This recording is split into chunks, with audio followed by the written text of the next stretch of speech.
Good morning, ladies and gentlemen. Welcome to the SONNET on Tour in Warsaw event organized by the SONNET project partners ICLEI Europe, Kozminski University and the City of Warsaw. Today, we would like to invite you for a virtual trip to Warsaw in Poland, where we will zoom in on social innovation in energy in Central and Eastern Europe.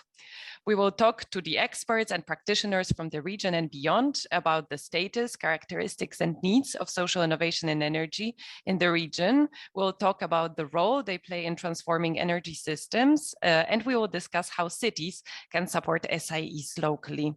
And this event is organized as a part of the SONNET project, which is a Horizon 2020 project that brings diverse groups together to make sense of how social innovation can bring about a more sustainable energy systems in Europe. And our main objectives are to capture the diversity of social innovation in energy, to identify enabling conditions, but also the barriers for SIEs, to evaluate potential of SIEs and see what impact they have on energy transition, as well as to encourage successful SIEs. We work together with 6 European cities, and Warsaw is one of them, where we test different types of social innovation and energy through city labs, in which we try to better understand how different examples of social innovation and energy work in practice. And if you are interested to find out or learn more about our project, to learn about our research outputs, current activities and future events, there is the link to our website that you can see on the slide at the bottom. I will also paste it in a second in the chat, so feel free to use it and visit our website. As I just realized right now, I haven't introduced myself yet. So my name is Olga Krajewska. I'm an officer for governance and social innovation at ICLEI Europe, and I'll be moderating discussions during today's event. About halfway through the event, we will invite participants to turn on their cameras and microphones to ask questions directly to our panelists and engage in discussion. Until then, it would be great if people could keep their cameras and microphones off, but you can always use the chat. So feel free, to post your comments or questions in the chat. If you decide to post your questions there, then please only indicate to which speaker your question is addressed. It will make it easier for me to pass over your questions directly to the speakers. And well, we hope for many interesting conversations, and we dedicated quite some time to do that in our agenda for today. So let's have a look at it together. We will kick off with an energy talk with our experts introducing social innovation in energy in Central and Eastern Europe, moderated by my colleague, by my SONNET colleague, Agata Stasik from Kozminski University in Warsaw. We will then listen to a keynote speech on how cities can support SIEs and lessons learned from Warsaw by Jacek Kisiel, the Deputy Director in the Office of Air Protection and Climate Policy in the City of Warsaw. And then the keynote will be followed by the first Q&A session. So I encourage you very much to take notes and write down your questions during our first 2 agenda points, because we'll be happy to address them during our Q&A session. After our Q&A, we'll go for a short coffee break, and we very much hope that you will stay with us after the coffee break, because we have invited 2 fantastic initiatives from Central and Eastern Europe. One is Open Lab from Tartu in Estonia, and the second one is ZKlaster in Zgorzelec from Poland. So depending on how many we are in the meeting, we'll either split into 2 parallel sessions, and then every participant can select to which room and which participation you would like to listen to, or we'll just keep them in the plenary. So we will see how it goes. And then we'll finish with looking ahead discussion, and we will look together at the next steps and key findings from today's discussion. Well, I hope it sounds good to you. I am definitely looking forward to digging deeper into this topic. And now, without further ado, I would like to pass over to my colleague Agata Stasik to kick off the energy talk with our experts and introduce us to the world of social innovation in energy. Agata, the floor is yours. I'll stop sharing my screen now.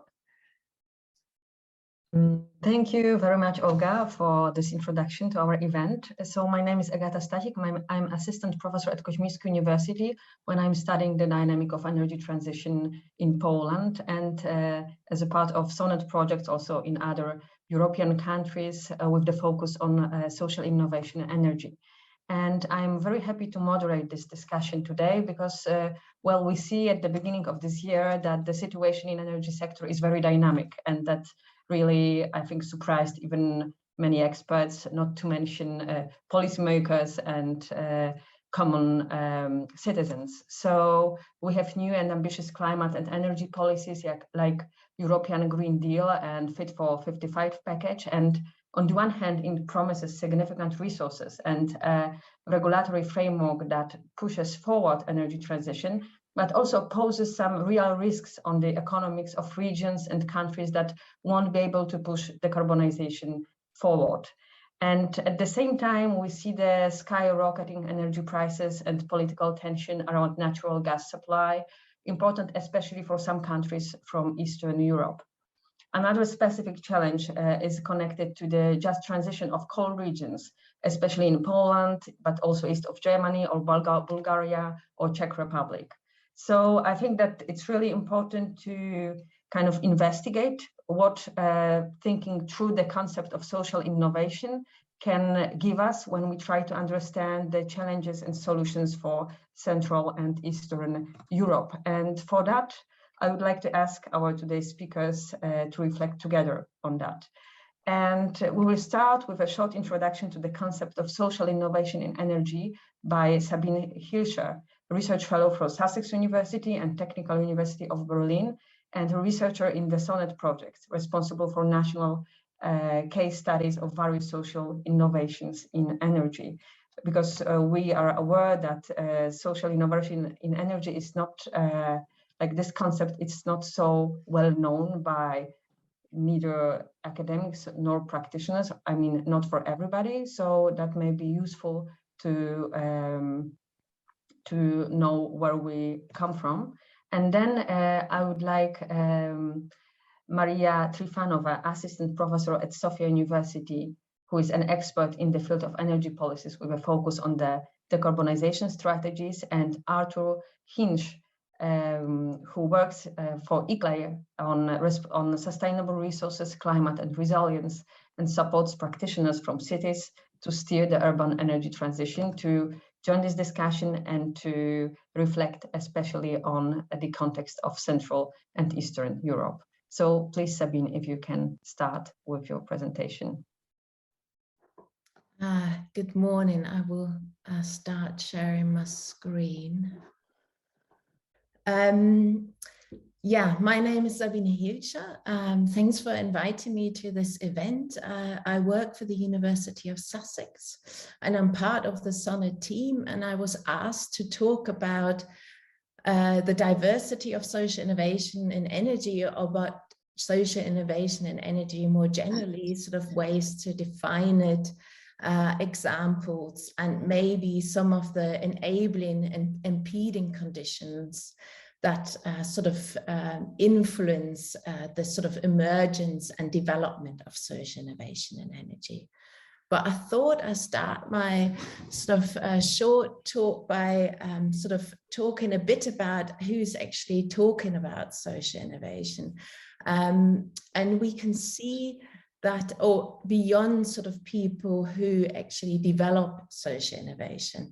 And we can see that there's a long history within EU institutions who look at social innovation, but particularly as an instrument to address societal challenges and societal needs. And similarly, researchers at the universities have sort of picked up this term social innovation for several decades now, and sort of examine and how they emerge and how they develop and what sort of outcomes they might bring.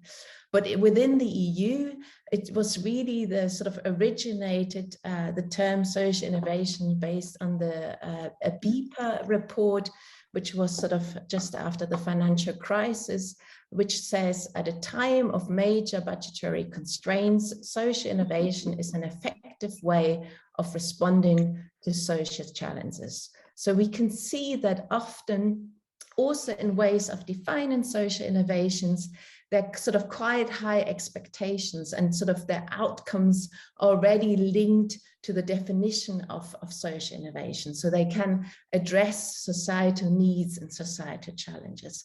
And this term, it has been picked up since then by several EU commissioners, and also there's several funding calls coming up. So it's sort of in a really sort of emerging term, particularly on the basis of that people more widely start to realize that sort of technological innovations might not be enough.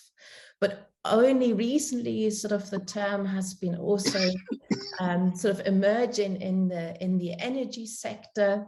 And you can see here a JRC, a Joint Research Center report on the topic, which says social innovation contributes to a carbon energy transition while in parallel empowering vulnerable social groups. So you can also see here this sort of expectation of what social innovation and energy, what they bring to the energy transition, and the sort of addressing of societal needs and challenges in particularly, and sort of strongly linking these outcomes to the definition.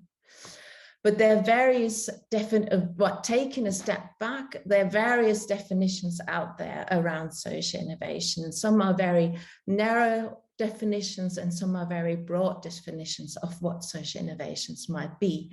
But what they all have in common is really this focus on the social as an object of change. That means sort of how social relations might change, so new actors coming into the energy system, sort of the ideas around, you know, going from a centralized system to a decentralized system. So this is sort of the object of change that is being developed or looked at in a way. Then they also refer to something new that's sort of explicit in this term innovation really, but also can be sort of renewing something, so bringing back something that might have been forgotten, or connecting to things that have not been connected before. So it's not, so then therefore innovation is sort of quite flexibly interpreted.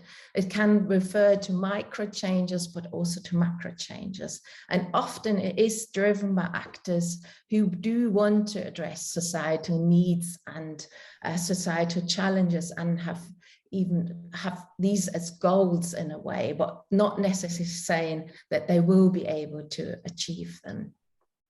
So this is our definition of social innovation and energy in the SONNET project. And it says sort of social innovation and energy is a combination of ideas, objects, and actions that change social relation and involves new ways of doing, thinking, and organizing.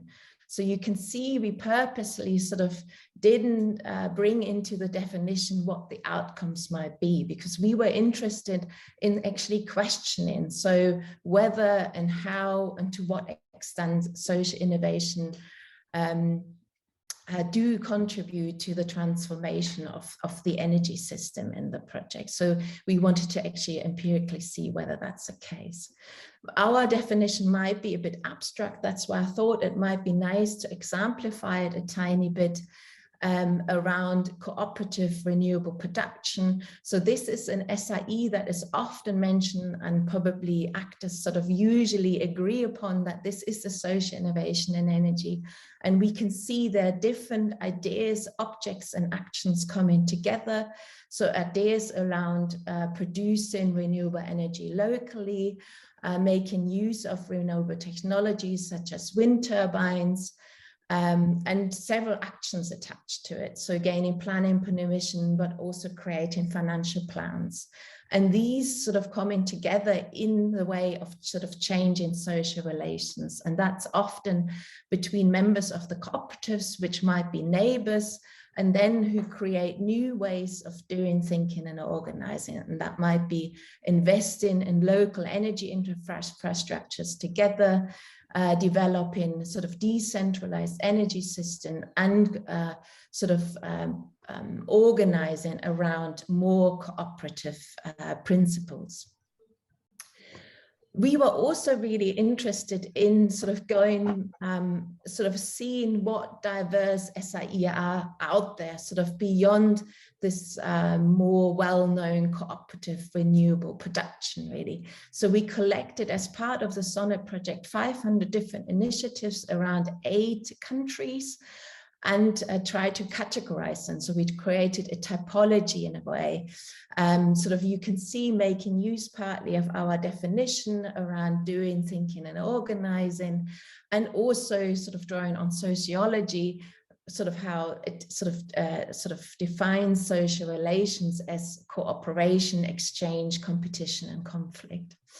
And then created 18 different types based on these 500 initiatives. And you can see that there's sort of some emerging types in this list, for example, local peer-to-peer electricity exchange, then more established SIEs like energy gamification and nudges that often are also set up by city administrations.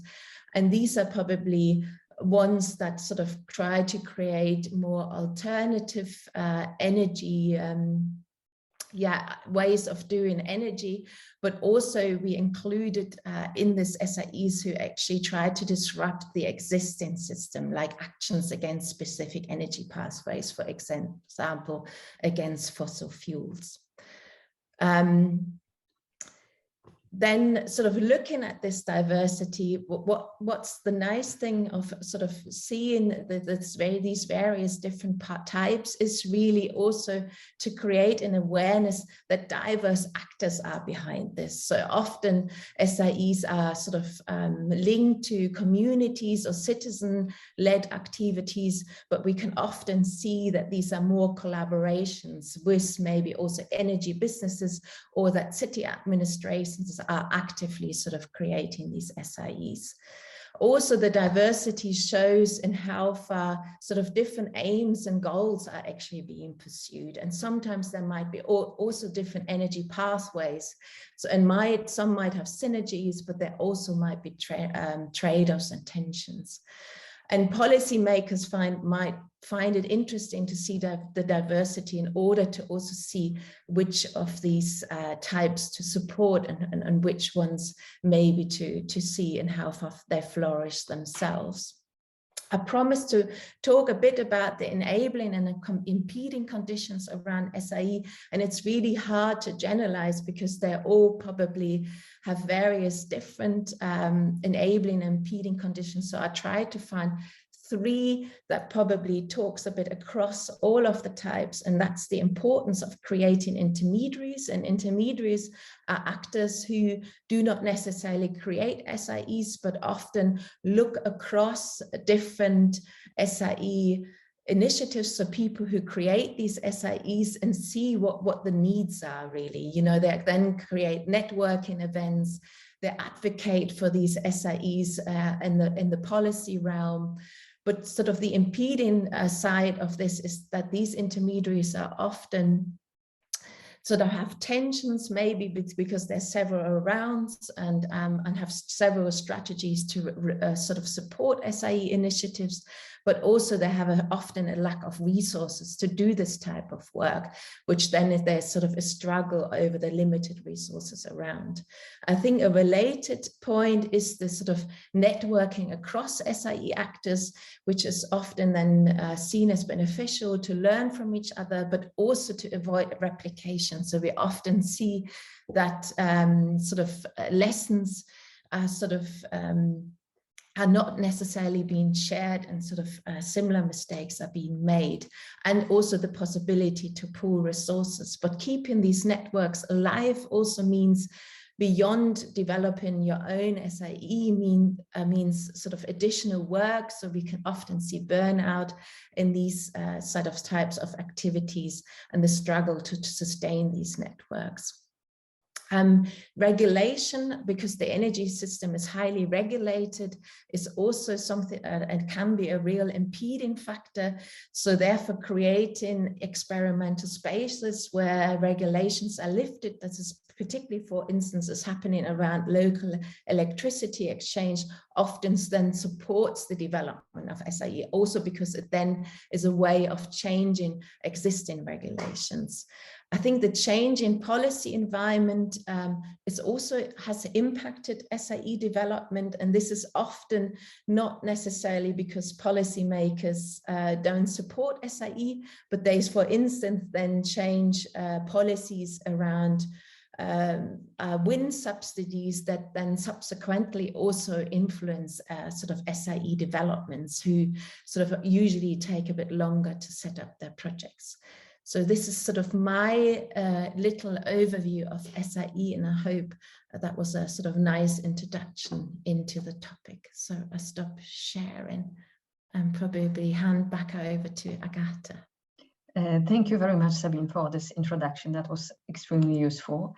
And starting from that, I would like to reflect together, as I said, on how we may use SIEs to answer some challenges which are specific to Eastern and Central Europe, because it's not a secret that quite many of SIEs we also researched in SONNET projects are, let's say, more common or more developed in Western and Northern countries of Europe, and due to different reasons they are quite often not so common in Central and Eastern Europe. And I firmly believe that what we should do here is not just to, let's say, try to copy the solutions which worked nice in the Netherlands or Sweden, but rather to think what are the specific challenges of the regions and what are then the social innovation in energy which we see or we want to see in the Central and Eastern Europe to answer these challenges. So first, I would like to ask Maria, how do you think, based on the observation of the energy sector in Bulgaria and also other countries of the region, what are the important challenges which social innovation in energy may help to address? Thank you very much, Agata, for the introduction, and Sabine for the this conceptual insights. Yes, I would say that the term social innovation is not it's relatively new in the countries in the most eastern part of Europe. There are many initiatives that in the region that we could classify as such, but they occurred in a variety of fields, such as education, energy, environment, but very often they are not explicitly recognized as social innovation and even not researched and analyzed as under this umbrella. So generally, I would like to just mention some very commonly shared specifics of Central and Eastern European countries, which are important for our discussion and which also shape the main issues that would hinder also, maybe not hinder, but main issues that we could solve with the concept. First of all, I would like to mention that, as we know, Central European and Eastern countries are those European member states which were part of the former Eastern Bloc, meaning that all of them in a different scale, duration, or depth underwent a transition from a centrally planned economy to a market one.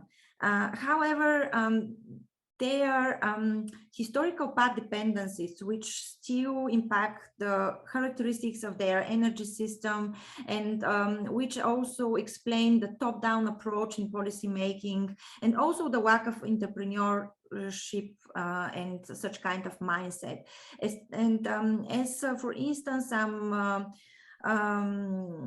For instance, European Innovation Scoreboard or Entrepreneurship Index show the innovation performance of these countries stays below the one of the EU average in the last decade.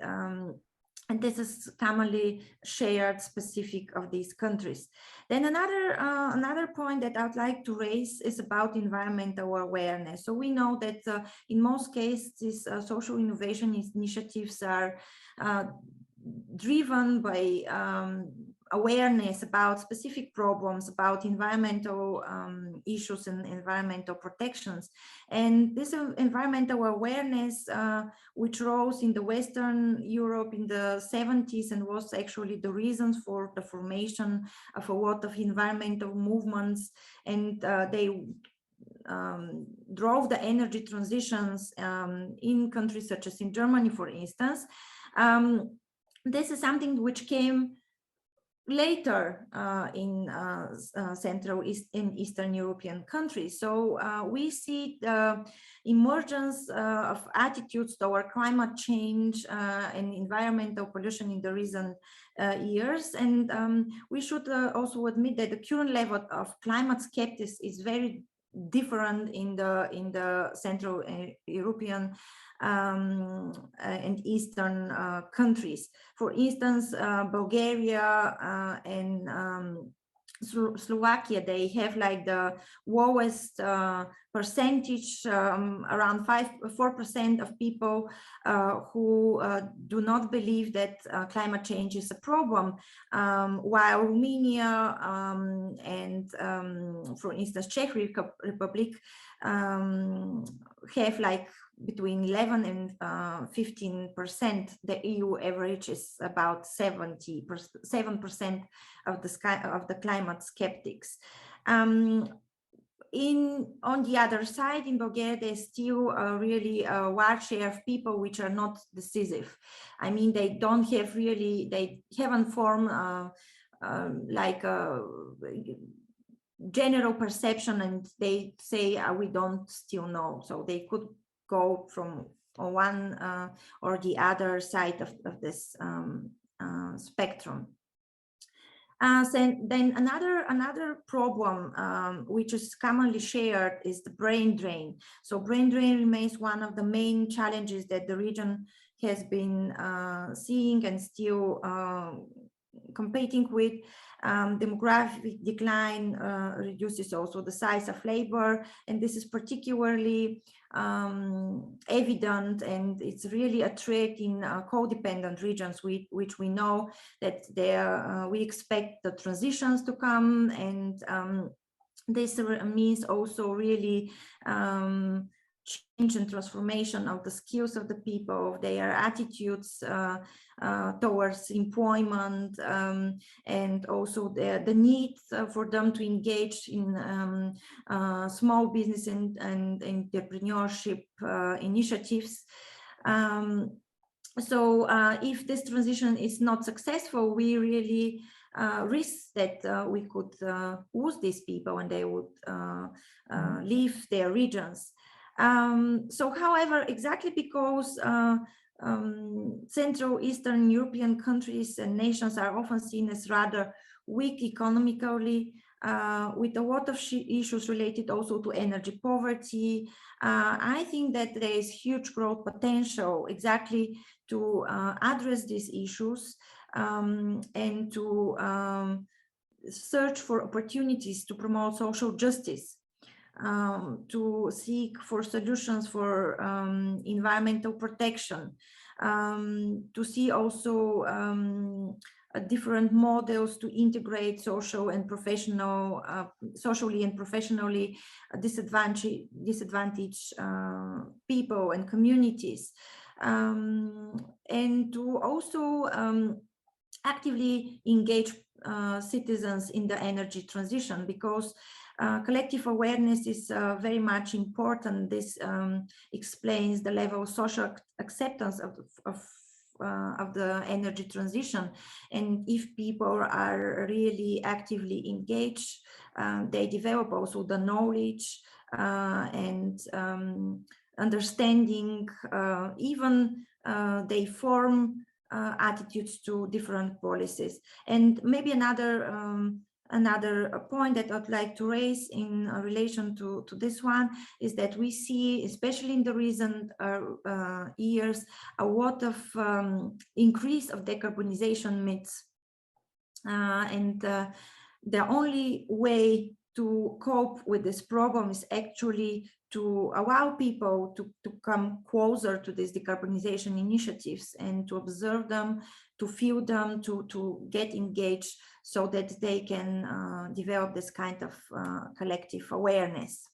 Okay, thanks. Thank you very much, Maria, for this deep analysis of the situation in the region. I can just shortly add that when I think about the challenges in Poland, then for sure, on the one hand, we have this difficult situation of the coal regions, which are still like, there is a couple of them in Poland, and their future and how they will cope with transition, I think is very important, well, both for people who are living there, but also for the future of, let's say, socio-political system and its legitimization. And there is a big, let's say, political and economic risk if the just transition will not succeed. And here there is a place for social innovation in energy to make use of the human and infrastructural potential of these regions.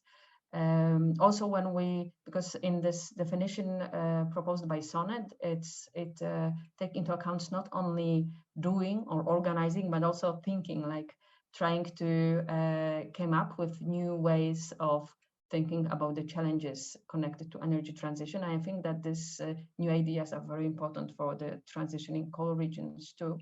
And another thing which is important for me, and which also agrees with your observation, is this threat connected to high energy prices. It's not specific for Central and Eastern Europe. Actually, at least in Poland, the prices for individual consumers are still regulated. So let's say that at this moment, consumers are less at risk when we think about high energy prices, but it will probably change. And then it's problematic in this stage already for enterprises or local administration. So here I think that there is a huge space for social innovations in energies, which will offer them a way to stabilize energy prices by engaging in energy production and exchange. So these are the areas I see as very important for our situation. And I wonder, Artur, if you can join the discussion and point out the areas which you think are kind of problematic, and when social innovations in energy may offer some solutions, especially in Central and Eastern Europe, when you compare it with the challenges you know from other countries in Europe. Yeah, thank you very much. I think I'll be able to connect also a little bit to what has been mentioned by all of you before. So yeah, indeed, like I've been asked to give a little bit of a reflection on sort of, you know, how social innovation energy in Central and East European countries, how that sort of fits within the greater picture of promoting social innovation energy in Europe. And indeed, you know, whenever you see a publication around, like, I don't know, like energy communities or any other form of sort of social engagement and social innovation, the examples that are portrayed tend to be from the majority from Western European countries, actually. Having said that, what I think is really, really important to consider, and I think we've touched upon that already a few times, is that it's quite difficult, in my opinion, to have sort of too many generally applicable statements about sort of, you know, overarching frameworks that govern the promotion of social innovation in energy in what particular country, because in the end of the day, so much of it relates to the transposition implementation of regulation. So we've touched already in the beginning, obviously, on a few things that are out there. Obviously, the European Green Deal, the 55 package, the clean energy package, and everything, and all of these things have very concrete, now, for instance, referring to the Recast Renewable Energy Directive, they have very concrete ideas and you know, regulatory and legal requirements on how certain forms of social innovation energy can look like, for instance, renewable energy communities. And what we see in different countries all around Europe, and obviously also in the Eastern and Central European countries, is that there is a considerable difference in how national member states are transposing that. So, for instance, we see in a country like Latvia, for instance, that the transposition of the RED II, specifically the articles pertaining to renewable energy communities and self-consumption, it has not really been advancing too much, which does not help to the general fact that in Latvia, for instance, there hasn't been so much attention to, or there hasn't been so many examples of renewable energy or collective energy actions. So this is really something that that we see in other countries that it's working very successfully and that they would like to take up here. And we mentioned, Agata mentioned Poland already, obviously. So here, another very important example of social innovation in energy to mention here is energy communities, and in Poland this takes the shape strongly of energy clusters, and there are some examples of energy cooperative. I think there's like one energy cooperative in Poland, no one, it's called Nasza Energia or something. So, and even there, even in Poland, I mean, the current regulatory environment for renewable energy communities is slowly, hopefully improving. Obviously, with all of this within the greater framework of, considering that Poland is still relatively attached to coal, and the overall transition needs to be as just as possible, but we see certain developments. So here, regulation, again, very important. Yeah, as Maria has mentioned, from the examples from Bulgaria and elsewhere, I think connecting to that, another very important factor is disposable income, essentially. So the extent to which citizens are able to actually take part in these kind of collective initiatives or other forms of sort of social innovation in energy that really rely on their involvement is very much dependent on income, obviously. And here we see a lot of different gaps. The topic of energy poverty was brought up. Having said that, I think even here, things are, I think, steadily improving. So we see like examples, for instance, from Croatia, where there has been some success with crowdfunding on the city level with regard to renewable energy communities. Another nice example was in the island of Silva in Croatia, where the local municipality and local citizens have come together to sort of discuss collective investment in a PV plant, actually, to provide electricity to a desalination plant on the island. So that's also a form of social innovation, and that actually has quite some fruition, has come to quite some fruition. Yeah, and then I think another very important thing to consider is communication and outreach. And even here, I mean, it's very important to consider the overarching framework, as Maria has already mentioned. And it's not as if cities are not doing a lot in this regard. So whenever a city, for instance, in Hungary, recently we talked to cities in Hungary, whenever some cities are creating communication and input opportunities for citizens to reflect on, for instance, the development of a climate and energy plan, then they set up the opportunity for citizens to attend. But then at several occasions, citizens didn't really show up in huge numbers, which connects to the fact that in Hungary, for instance, also where you see it, like, things such as Fridays for Future or whatever, it hasn't been really prevalent. We're very, very much active. And so there's a clear connection, obviously, to be made between sort of overall awareness of citizens and the population with regard to climate change topics, as Maria has mentioned, and concrete activities that cities are organizing around communication and engagement of citizens. Another very interesting example here I could think of, but perhaps Agata, you could connect to that a bit more later, is this aspect of using religion or even churches. So I think we talked to a group of Polish cities the other day, and there an example was brought up of how making people aware around the importance of doing something against climate change or engaging in the energy transition or just being aware of all of this was actually introduced into church services in some Polish cities, which I think is a very interesting connection. It's also very particular to, I think, the Polish context. So this is another thing to consider potentially. Yes, and then perhaps just lastly, just reiterating again my point about regulation. So I think in all European countries and also in the East European countries, the implementation and transposition of Renewable Energy Directive will be very important. And I think Sabine mentioned specifically the example from wind energy and subsidies, and that even in a country such as Germany that is always being hailed as sort of the pioneer in community energy, it has been extremely difficult for community energy groups to actively participate due to high competition and tendering schemes. So even here, the hope is that it's going to be improved.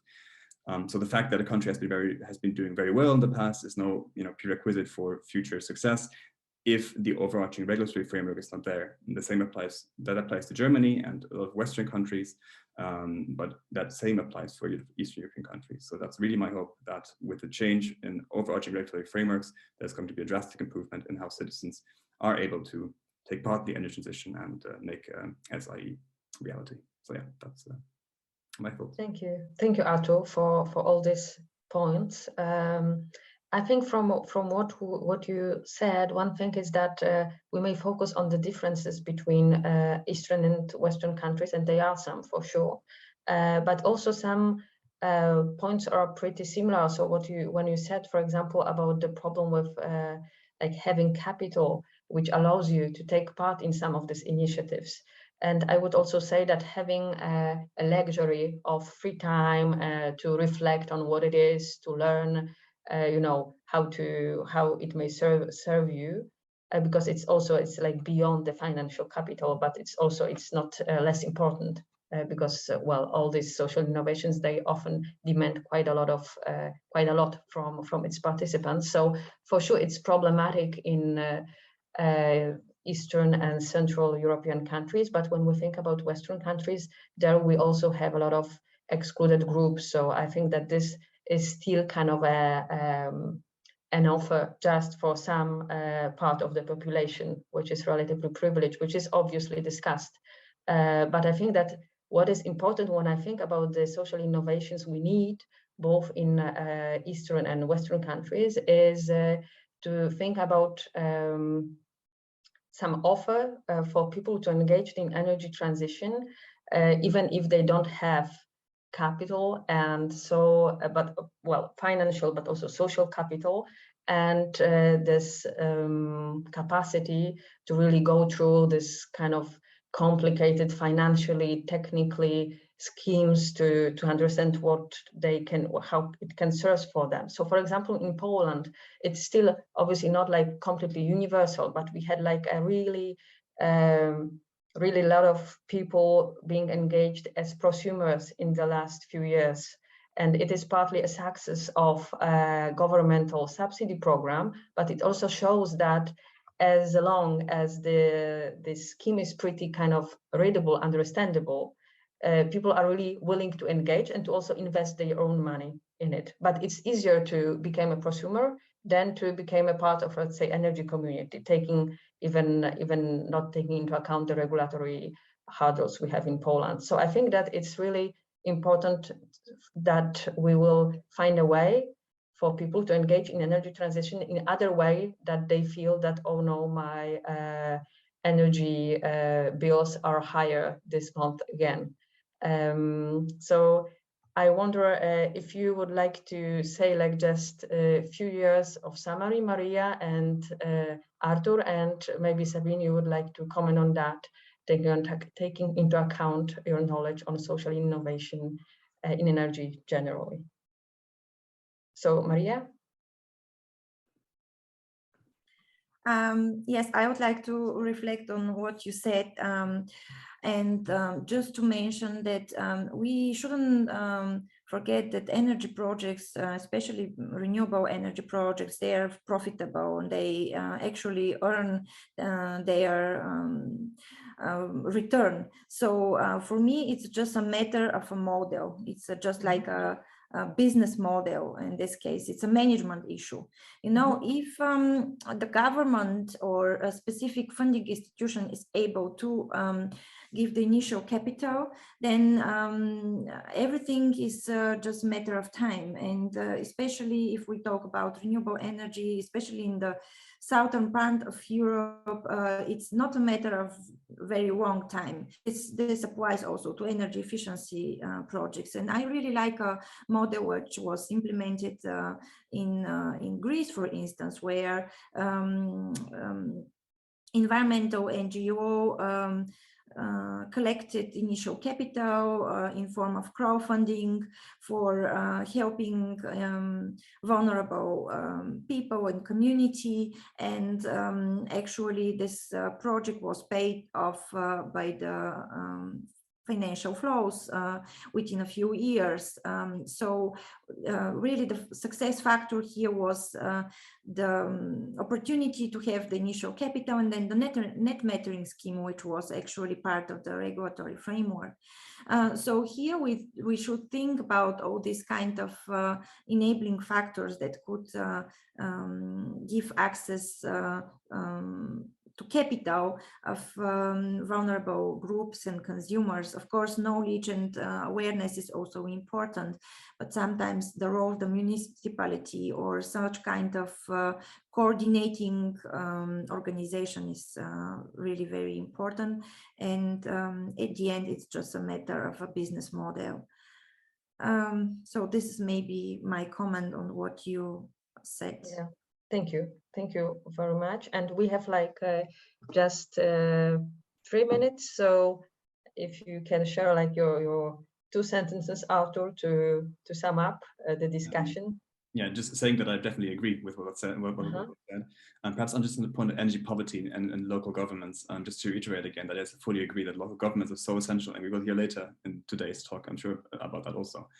Very important in acting as the intermediates and facilitators here. And crowdfunding was mentioned in particular, and I think this is something that is applicable across the contracts generally. And there's so many examples at the moment where, you know, cities are starting to support the alleviation of energy poverty through collective energy action, like through renewable energy communities, through other crowdfunding schemes.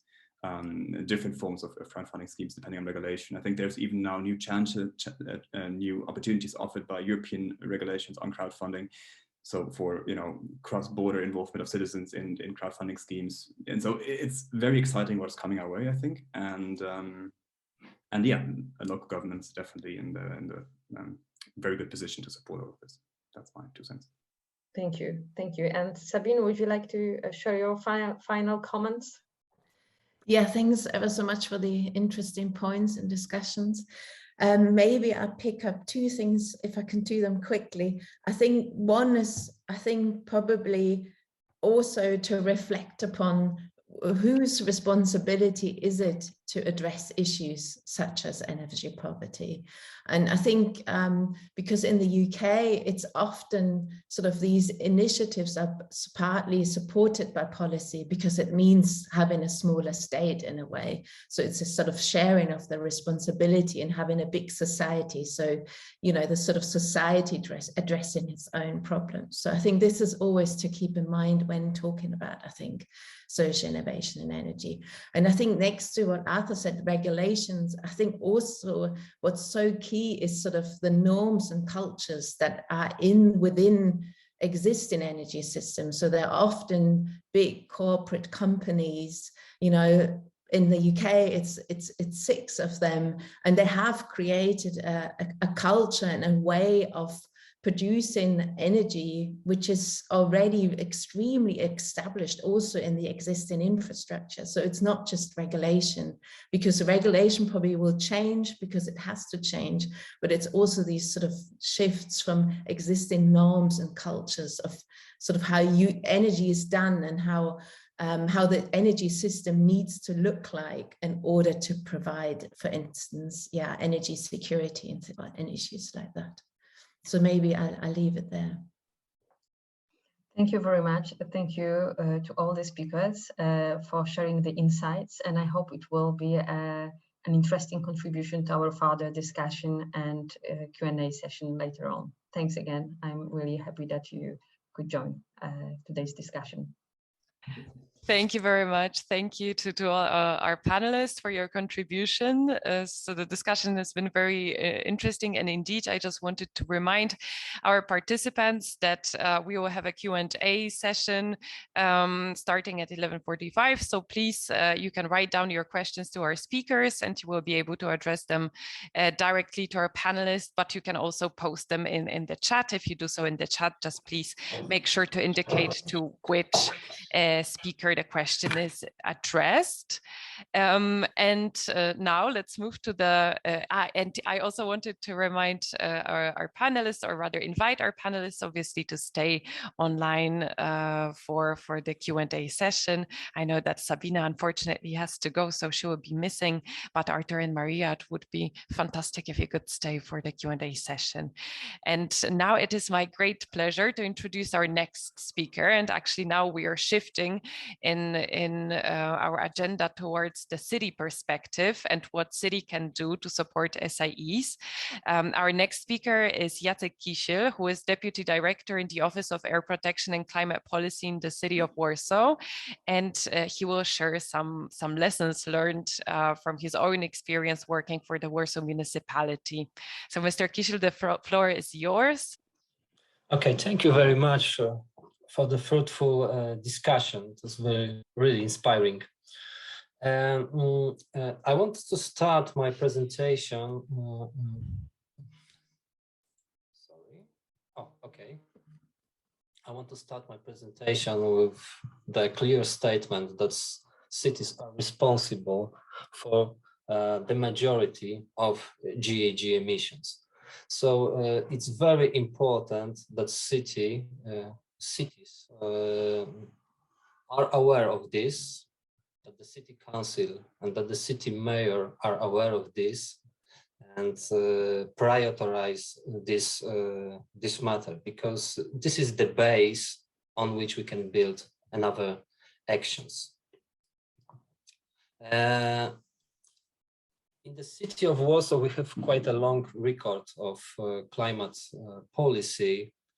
We started, in fact, in 2009 when City of Warsaw joined Covenant of Mayors, like other cities across the world, when the cities vulnerably state their or pledge their climate goals. In the City of Warsaw, the first climate goal was 20% GHG reduction by 2020. And in the year of 2011, Warsaw City Council established the Sustainable Energy Action Plan. It's a very important document because on that point we have a clear climate goal and we're monitoring that policy, and I show you the result in the next slide.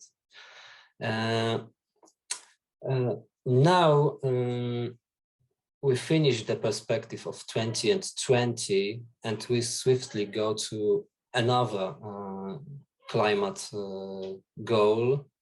This another climate goal will be 40% reduction by 2030, and we started to work on a new climate action plan, which is called GCAP, Green City Action Plan. Later I will explain more about that document.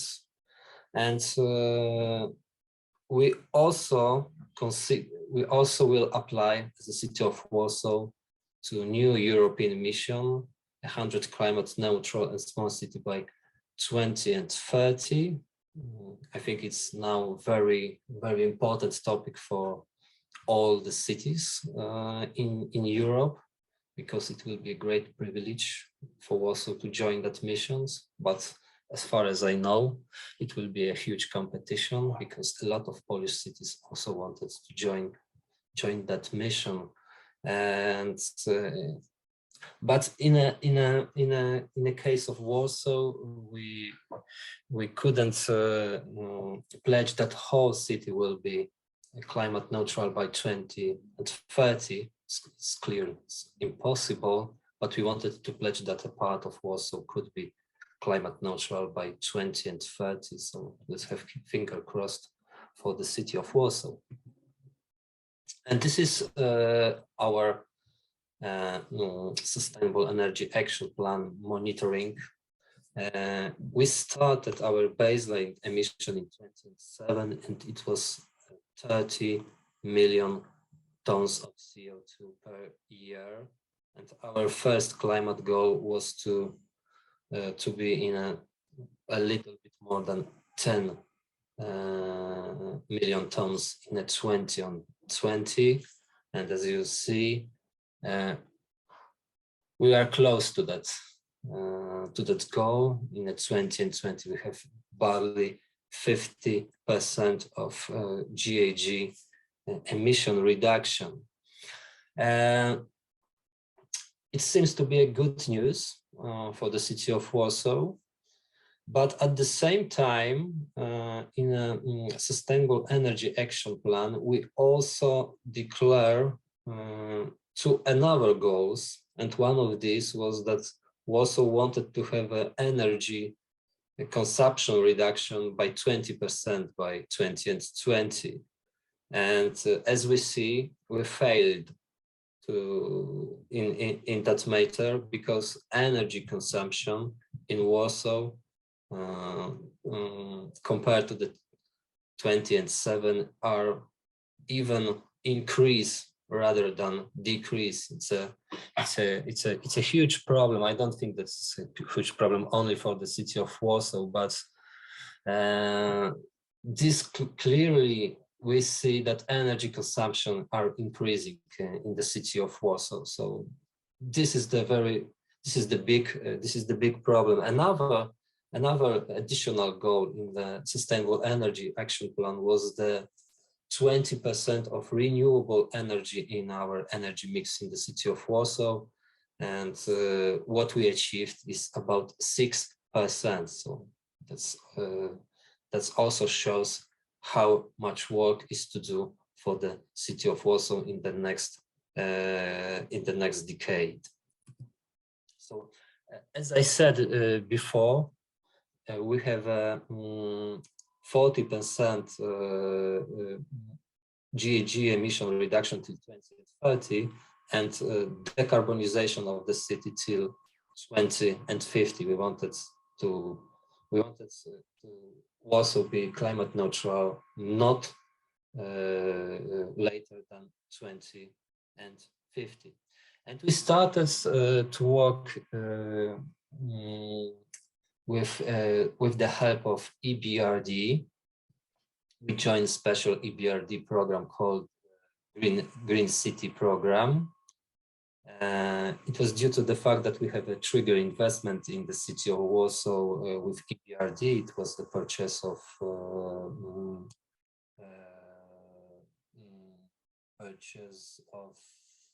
Warsaw underground infrastructure. And we also joined Green City Action Plan with Climate Action Plan with the help of C40 organization. Also belong to the C40 organization, and EBRD is responsible for the Green City Action Plan and green actions, and C40 is responsible for Climate Action Plan, which is also in that document. So we will have a roadmap for decarbonization till 2050, and we also have a roadmap to be to 40% reduction till 2030. Here I show you our GHG reduction scenario.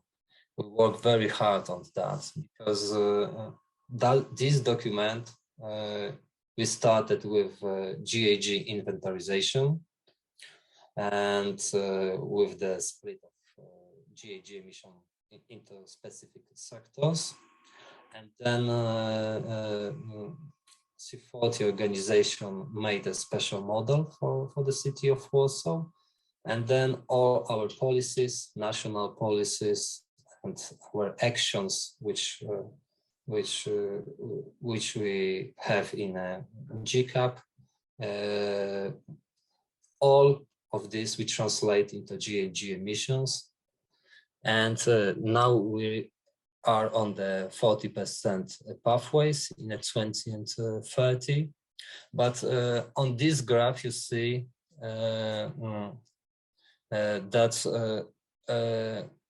C40 also said that if you wanted to be compliant with Paris Agreement, our 40% goal is not enough. So in our Green City Action Plan, in fact, we will have two scenarios. One scenario, it will be for 40% by 20 and 30. And we also will have a so-called extended scenario. Extended scenario, it will be compliant with Paris Agreement. But we said that there are some barriers in the city of Warsaw which enable us to achieve the level of reduction compliant with Paris Agreement. One of these barriers is very specific for the city of Warsaw because in Warsaw we have two CHPs, CHP Siekierki and CHP Żerań. And it might be interesting for you that CHP Siekierki is the biggest CHP in the European Union. So it's a specific of city of Warsaw because we have also city heating system, which is the longest city heating system in European Union in Warsaw. But of course, from one hand, it's very good for us because we don't have as much coal stoves as other Polish cities, like for example in Silesia region. But there is, from the second hand, there is a problem with that heating system because now all two of this CHP is based on coal. Now CHP Żerań switched from coal to gas, a big investment which really lower our emission for the city of Warsaw. And the CHP Siekierki will switch into gas and into biomass partly in 2 or 3 years. So it will be in 2025. So as I said, it's a good information for the city of Warsaw because it will be less emissions from that CHPs. But on the other hand, as I said, they will be frozen for any further investment for the next 25 years. So the CHPs said that they will switch into zero carbon technology not sooner than in 2045.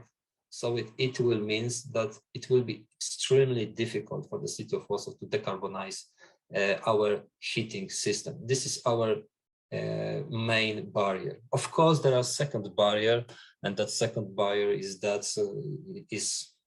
simply say it's money, because now the situation of local governments is very difficult, and we are suffering with that we are, let's say, cut off from the EU funds in Poland. So these two barriers enable us to be as ambitious in the climate policy as we want it to be. But backing to the social innovation in Warsaw, a kind of social innovation was that Warsaw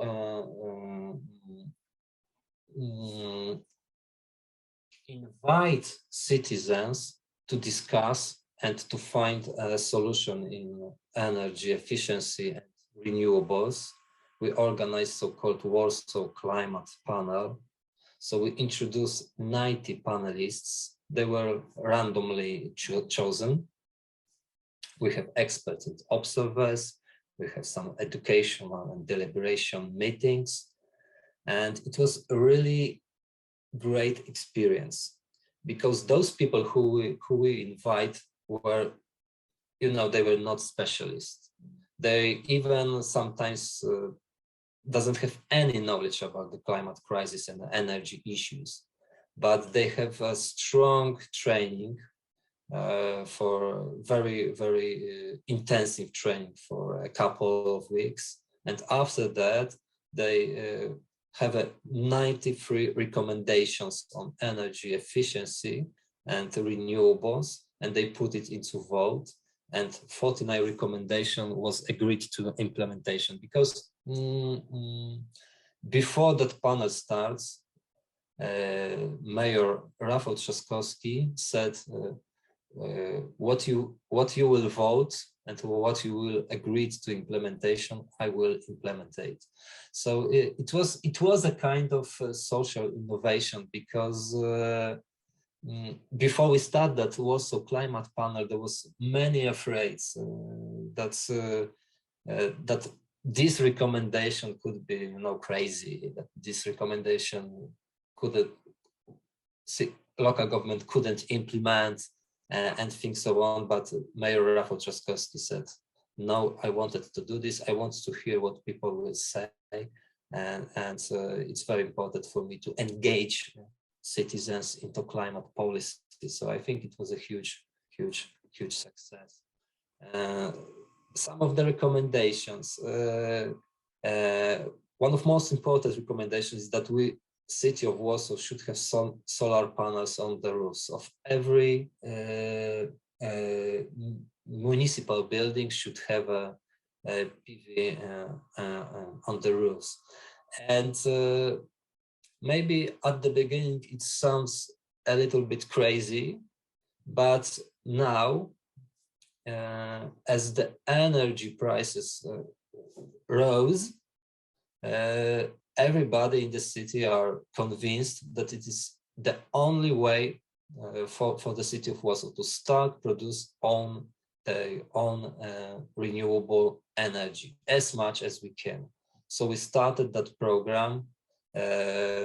We have now we have 140 photovoltaic installation on our buildings, but we have 4,000 buildings owned by the City of Warsaw, and we really started a program of installing PVs. It will be 10-year long program. 4 million Polish zlotys. It is around 1 million euros per year, and it's just and it is just the beginning, because we have to have mass installations for the city. Another recommendation is a Warsaw Green Building Standard. It's very important that city-owned buildings should be more ambitious, more green than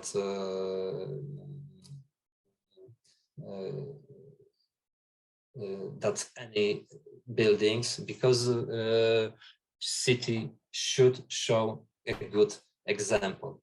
We prepared the Warsaw Green Building Standard. Now we have broad consultations, and we see that there is a big response, because that standard is very well received, and I think it was a good recommendation, and I hope that we implement that standard in a couple of months.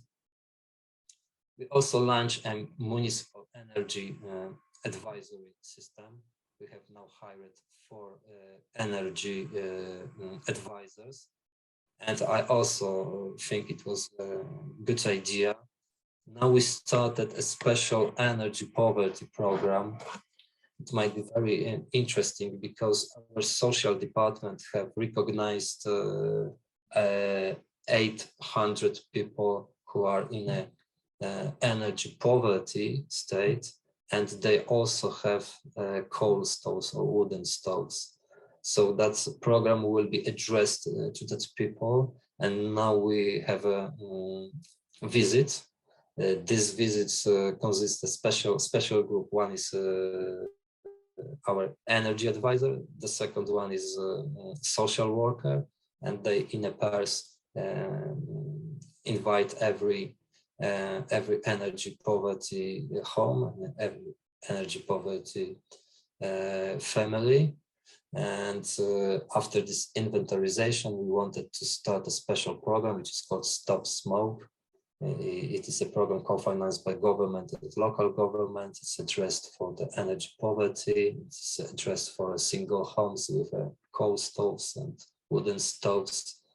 And this program will consist with retrofitting and the energy reduction not less than 30% in every home, and the replacement of the source of heating. So it's a very interesting program. Only 12 local governments now have signed an agreement with Polish government. So I think it will be very, I hope that Warsaw will be the next local government to start work with the Polish government.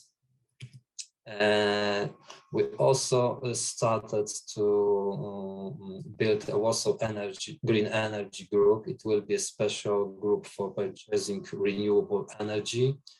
We wanted to have all that buildings which have PV to be on that group.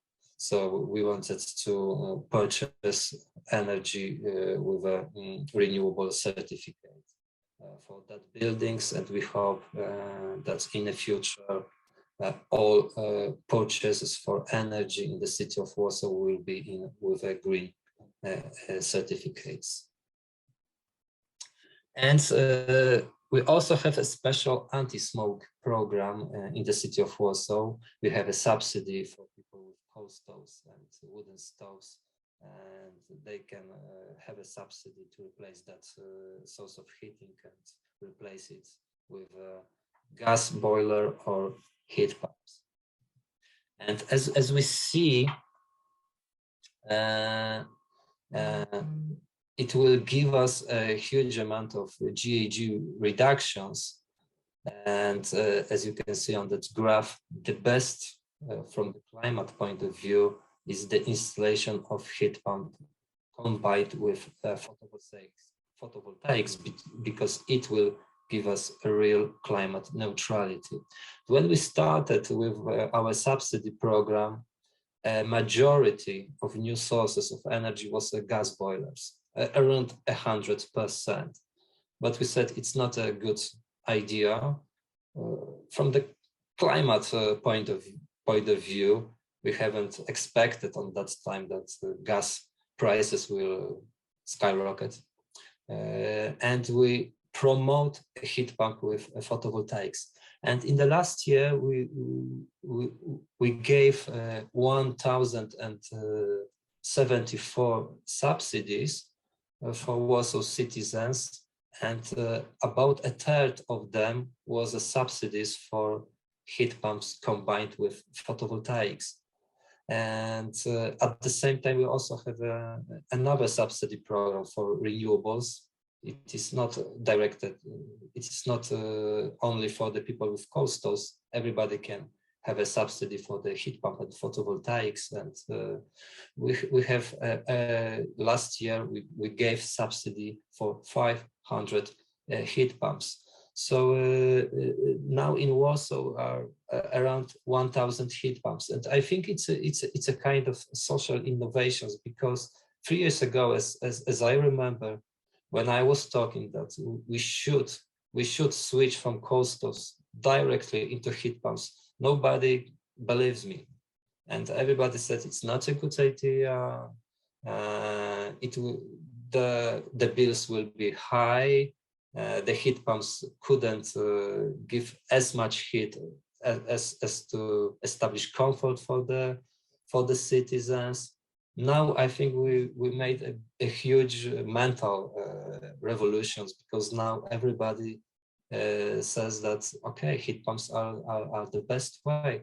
And these people who has a heat pump who combined with photovoltaics now have the lowest bills than people who has coal stoves or gas boilers. So I think we were right.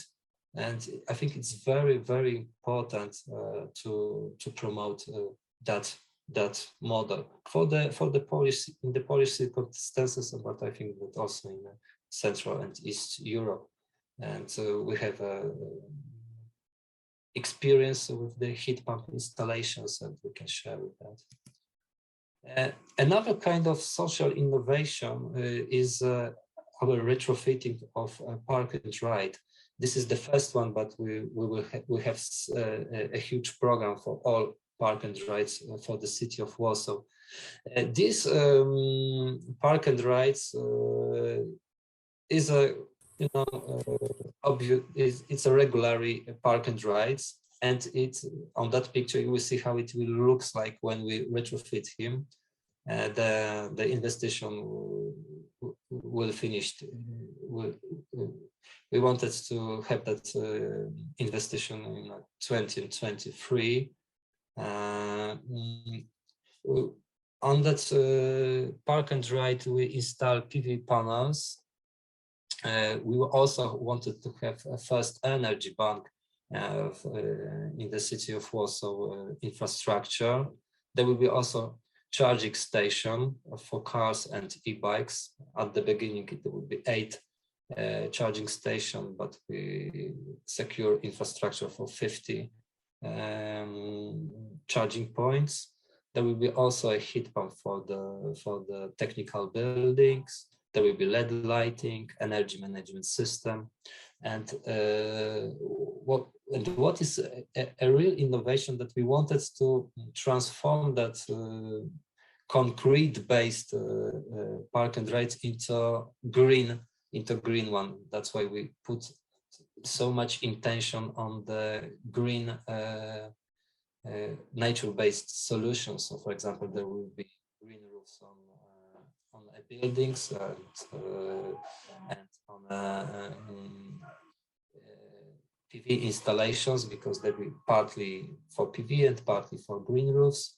And we have also a retention tank and a retention reservoir. We wanted to collect all the water. But what is most interesting idea behind that project is that on the weekends, where there won't be any cars on that parking, because on weekends the parking is empty, we wanted to give that park and rides for the citizens. We wanted to open that park and rides, and we wanted to transform him into a kind of park. In fact, I wonder if we will be successful with that project. We also have some special educational programs for the small children. There will be 2 educational paths for them, and I'm very keen to see if it will work, and if people started to use that park and ride not only for parking cars but also for another reasons. There are another park and rides retrofitting for the city of Warsaw. It's, for example, watching a park and ride, which is full of concrete, and we wanted to green it through the green walls. But what I wanted to say at the end of my presentation is another social innovation, and it will be, I think, the most interesting for our discussion. It's a Jazdów Zero Energy District. Just few days ago, we applied as a city of Warsaw for a new European Bauhaus competition for a grant to transform Jazdów into zero energy district. Jazdów, it is a special place in the city of Warsaw, in the map of the city, where we have a small wooden homes with a very interesting history, because they were built in right after the Second War, and they came to Warsaw from the Finland. It's very interesting history. But now that homes are in a very bad conditions. They have coal and wooden stoves. And what we wanted to do, we wanted to retrofit, deep retrofitting scheme for each home. And we wanted to install a new source of energy. It will be heat pumps. But what is very important, we wanted to establish or try to establish an energy community, because if we wanted to have Jazdów as a zero energy district, the electrical energy, we need to supply heat pumps, and to supply that homes, we have to produce renewable energy. And as you see on that picture, there are a lot of trees, and photovoltaic panels on the roofs are quite impossible. So we think that the better idea will be to install photovoltaic cells somewhere else, and then to use that energy for the Yazdów, to transform Yazdów into zero energy districts. And in that project, we wanted to establish or to find solution, technical, legal, and let's say bureaucratical solution to establish energy community, because as you said, we have still problems in the city of in Poland with the RED II directive implementations, but we wanted to start anyway, to start analysis, and in the future we wanted to have an energy community in the city of Yazdów, due to the fact that people who lived, people who worked in the Yazdów, they are climate activists, and they are very aware of the climate crisis, and they are very keen to have clean energy for that small Yazdów district. So to summarize my presentation, I think that if Warsaw will manage to be in a EU mission, so 100 climate neutral small cities by 2030, and as I said, we can't pledge that whole city will be climate neutral by 2030, but we wanted to have 1 or 2 districts as a pilot districts where we wanted to have a zero energy community, and if we manage to get to that mission, I think that social innovation will be one of the parts of that project, of that city climate contract, because without the help of citizens, we won't be managed to be climate neutral by 2030. Okay, thank you very much. Thank you very much, Mr. Kisiel, for your very in-depth presentation. I really like seeing how many things are planned or are going on in Warsaw, and I'm especially happy about Open Yazdów being nominated for New European Bauhaus. I keep my fingers crossed, and I really hope that it will work out. Yeah, for those who are not from Warsaw, when you happen to be in town, you definitely should visit this area. And now I would like to kick off our Q&A session. For participants who would like to ask their questions directly, please, you can turn on your cameras, you can unmute yourselves, you can raise your hand and ask the panelists directly. And if you prefer to post your questions in the chat, you can also do that. Then just please remember to indicate to which speakers the question is directed. And while our participants are warming up, I thought that maybe I can kick off our discussions. And I actually wanted to follow up with you, Mr. Kisiel, regarding to like cities' activities. You mentioned the city is really trying to include citizens, and I was wondering what are the other potential partners that you can collaborate with for the energy transition, and how this collaboration looks like between you as the city level and the national level, if you could say or comment on that. Thanks. Okay, I think that the most difficult part is the collaboration with the governments. But as I said, we wanted to start a collaboration in the Stop Smoke program, and I think in the clean air issues, there are no differences between the Polish government and the city of Warsaw. We have some, differences in the climate policy issues, but hopefully clean air is a very common issue, and the Polish government policy and our city policy are quite the same.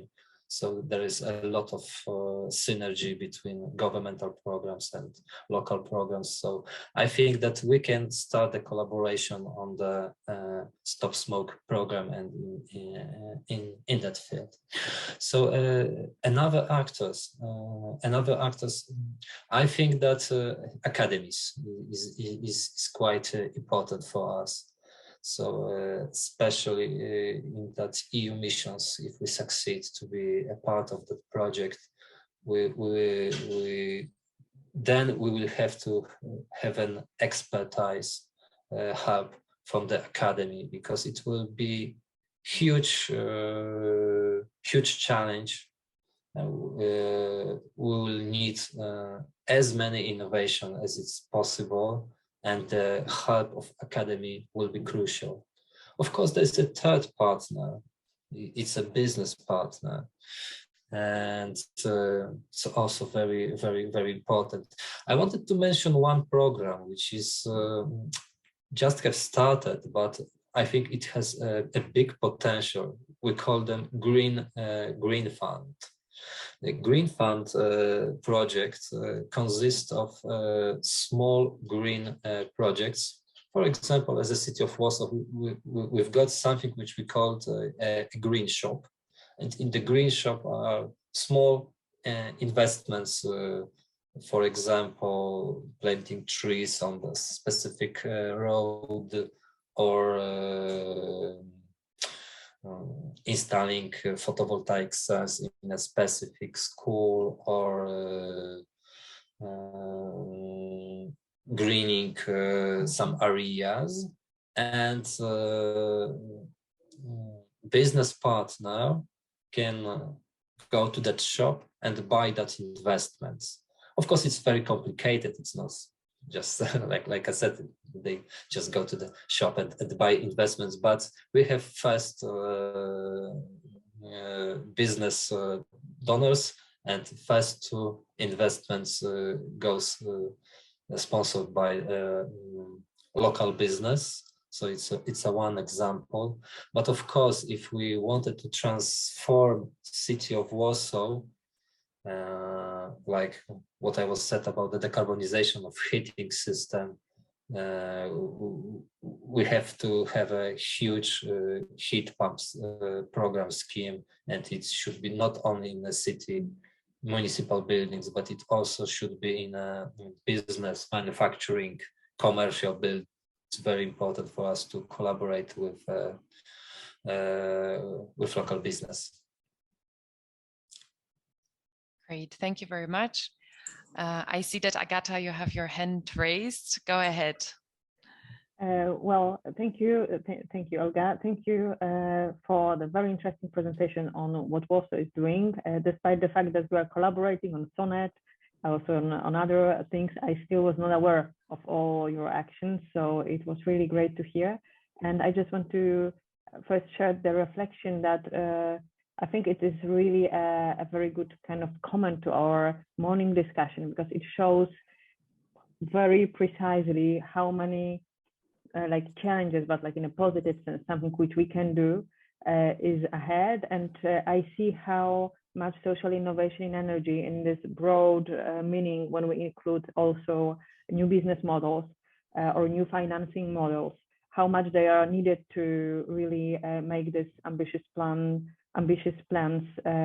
possible to realize. So, for example, the model for ambitious retrofitting or putting solar panels anywhere where it makes sense from, let's say, engineering point of view, whether it's a private building or like apartment building or business building. I think it all is like it is a vision which really I share, and I think that many people share, but still we see that there are solutions lacking. And I think it's a great thing to do, to work together on how it may be done with academics, with colleagues from other countries, and with business. So I'm really inspired by what you presented.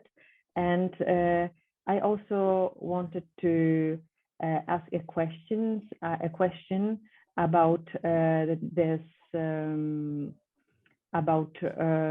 anti-smoke program, because you said that now it's more common that people decide to go into heat pump and PV, and I wonder, can you tell a bit more on that? Like, what is the scale? I think that you said the number, but I didn't. I didn't get. And if it is like, is it a huge investment from the point of view of the user, or is it, because I guess that still it's easier to buy the gas, to switch to gas than the heat pump, but I'm really like positively surprised that it's getting more popular. Yeah. I think that everybody is surprised, because even we have a talk with London Great Authority, and they were also astonished how big numbers of heat pumps every year we've got in the city of Warsaw. Yeah, it's something amazing.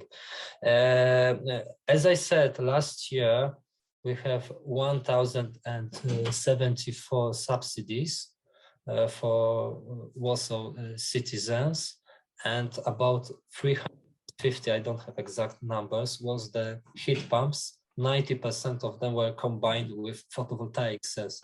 So as we goes to the costs, sorry for I will be operating on Polish currency, but that investment is around 80,000. I'm saying about the photovoltaics and heat pumps combined, and our subsidy is like 55,000. So it covers about 70 or 80% of all costs for the citizens. So of course it depends how much photovoltaics you've got in the investigation. It could be less than 80,000. It could be around 60,000 also. So it depends, but a majority of that is covered by our subsidy, and due to the fact that you have a heat pumps as a source of heating, and then you produce your own energy, then your bills is significantly lower than if you have, for example, coal stoves or gas boilers. Now the gas prices are really yeah. But if I may, now when the rules regarding net metering have been changed, probably it will be more complicated again. But this is like maybe a bit too detailed discussion. Yes, this is like what for a new customer. because because we have around 2,000 applications for the subsidy. It was applications of people that couldn't change the source heat of source in 2021, so they wanted to do this in 2022, and we are really afraid that they will withdraw due to the gas prices. Maybe we will attract them. If you are afraid about the gas prices, then you switch from gas into heat pump and photovoltaics. That's how we will talk with people. So maybe this is better idea to switch into heat pumps and photovoltaics rather than to gas, because it's a question of education, because some people don't believe that heat pumps is a good solution. But as far as we have so many heat pumps in the city of Warsaw, it's easy for them to go to their neighbor and to talk with them. And I think it's the best idea to convince people is to hear what the neighbor is saying about this. I have a personal experience, because I convinced my parents, which is about outside the city of Warsaw, and I said, let's switch from coal stoves into heat pumps, and they said no. And after this I said, do you know anybody who lives in a neighborhood and who has heat pumps? Yes, we know that people. So let's go to him, let's visit him, you will ask him. And we visited some neighbors, and he said it's a good solution. You shouldn't be afraid. We have a really low temperature, and we manage. There is no problem with the heat pumps. And after this, they decide to to install heat pumps, and after this photovoltaics. So I really check it in my family circumstances. So preach what you teach. Exactly. Yeah, building on what you said, Mr. Kiesel, I actually would like to turn to Maria, because we talked about the awareness and kind of, you know, educating people when it comes to investing, or like in general getting interested in energy transition. And I know that you did some research in general about social acceptance of technologies for renewable energy. Could you say something more about the outcomes of this research? So are citizens of CEE countries in general interested in these types of projects and in participating in energy transition? And yeah, if so, how we can enhance this participation? Yeah, I should admit that my recent data are related only to Bulgarian, but it was a national representative survey covering over 1,000 respondents. So it found that there is high level of general approval of renewable energy in the country. However, having in mind that the technologies for production for wind and solar energy have been developing in Bulgaria for more than 15 years. Citizens show really low level of awareness and knowledge when asked for each of these technologies or different alternatives for utilization of renewable energy in the country.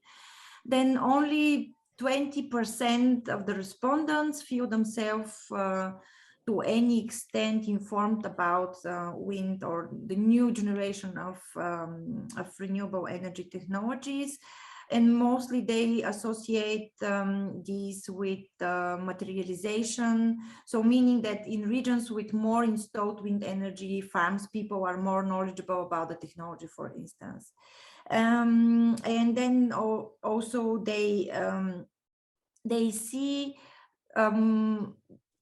on first place the environmental benefit of these technologies, but their potential contribution to economic development of the local community has not yet been recognized widely and is not considered as an opportunity for individual investment. And this is also a reason which was mentioned by Agata earlier today. In Bulgaria, prices are still, for households, are still regulated. And actually there's less incentives for people to produce their own energy. So now things are changing with higher energy prices, which couldn't be endlessly covered only by the business. So I think that this would reflect also the regulated prices for consumers, but and they will have more incentive to invest in energy efficiency alternatives and also renewable energy.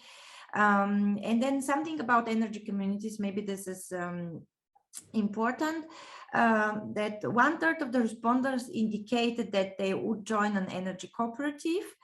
And the leading reasons for their decisions are their desire to be independent of the electricity distribution company. So in Bulgaria, DCOs, they have really a very bad image and are seen from the Bulgarian citizens are the bad large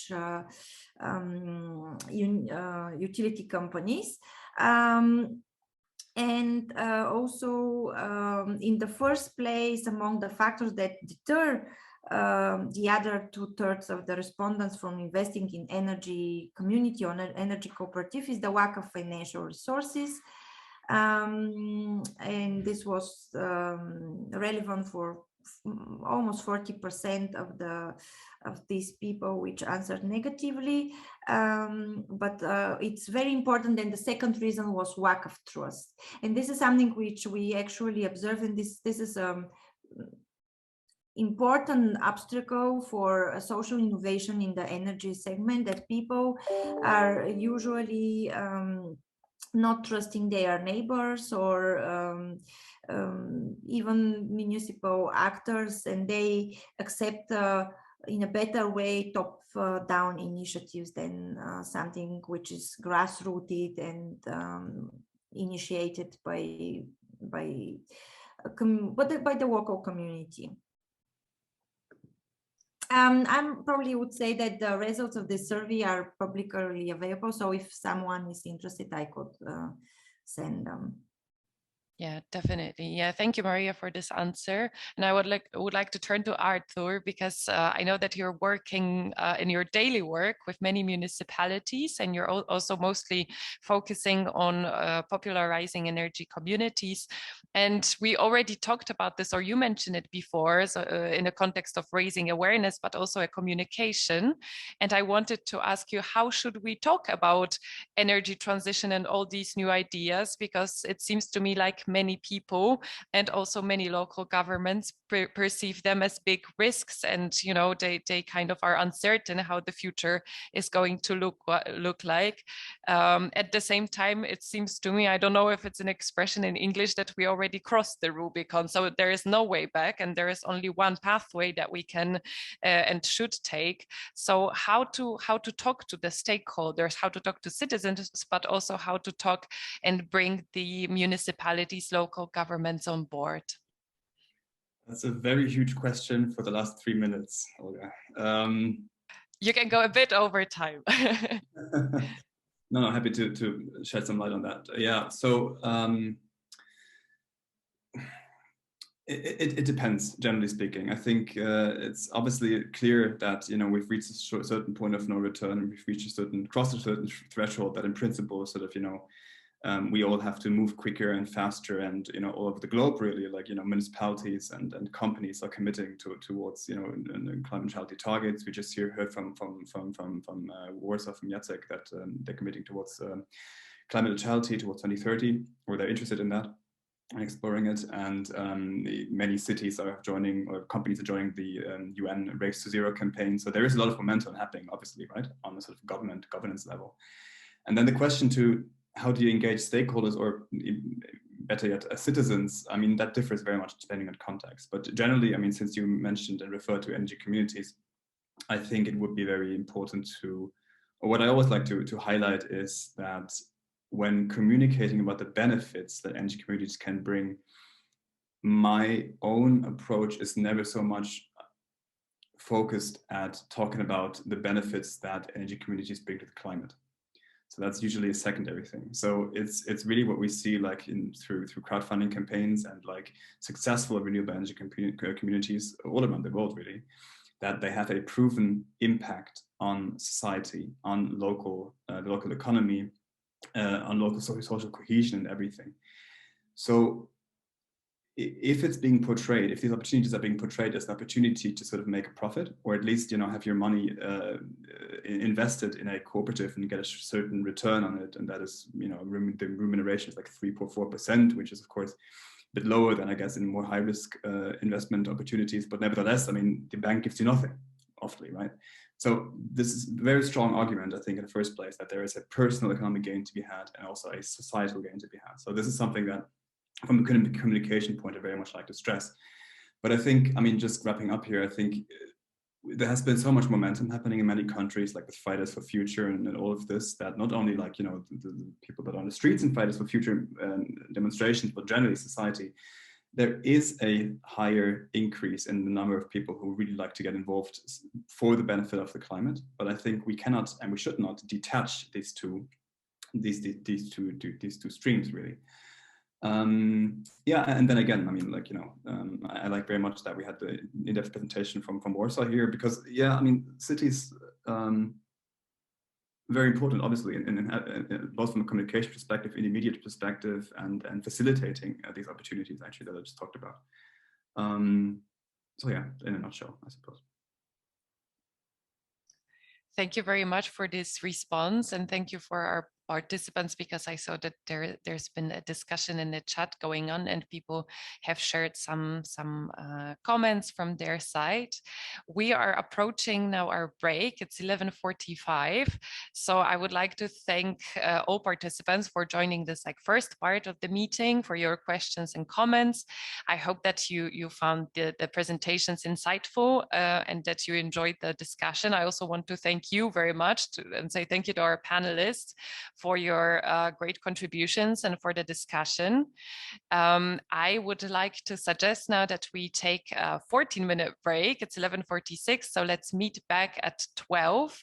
And I encourage our participants, we are a fairly small group, that we come back at 12 and we will stay in plenary and listen to 2 presentations, because we invited 2 fantastic initiatives from the region. The first one is Open Lab from Tartu in Estonia. The second one is an energy cluster, ZKlaster from Zgorzelec in Poland.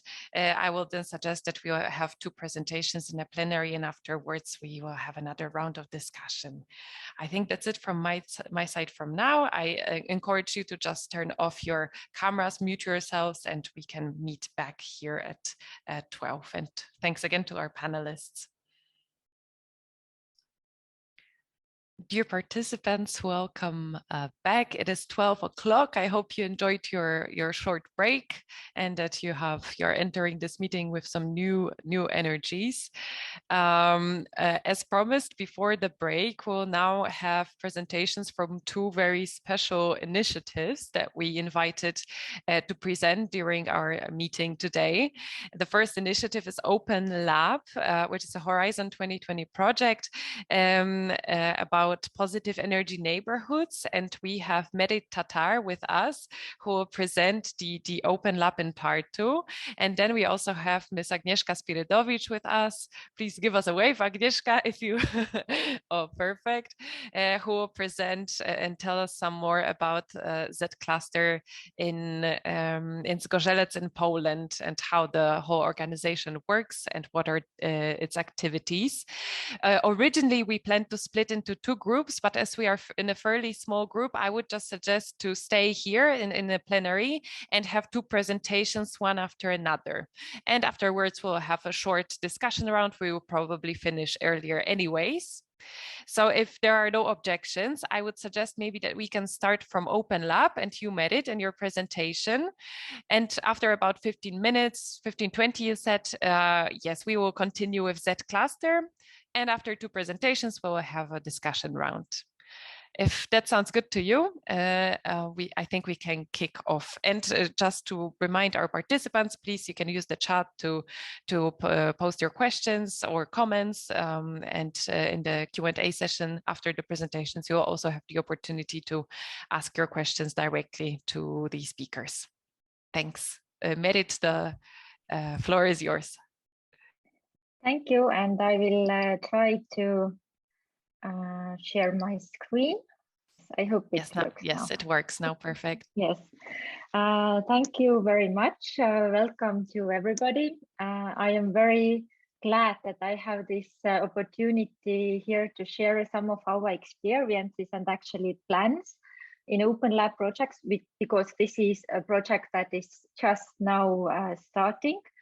And to really share this some very practical insights with you. And when I was listening to the more previous sessions, then there were very many these points from the general discussions and from the discussions from the local government perspective that I really recognize that have come into our practices on a regular basis, and where we also discuss and try to find solutions and responses, how to really respond in this kind of framework that is out there regarding to social innovation in energy transition.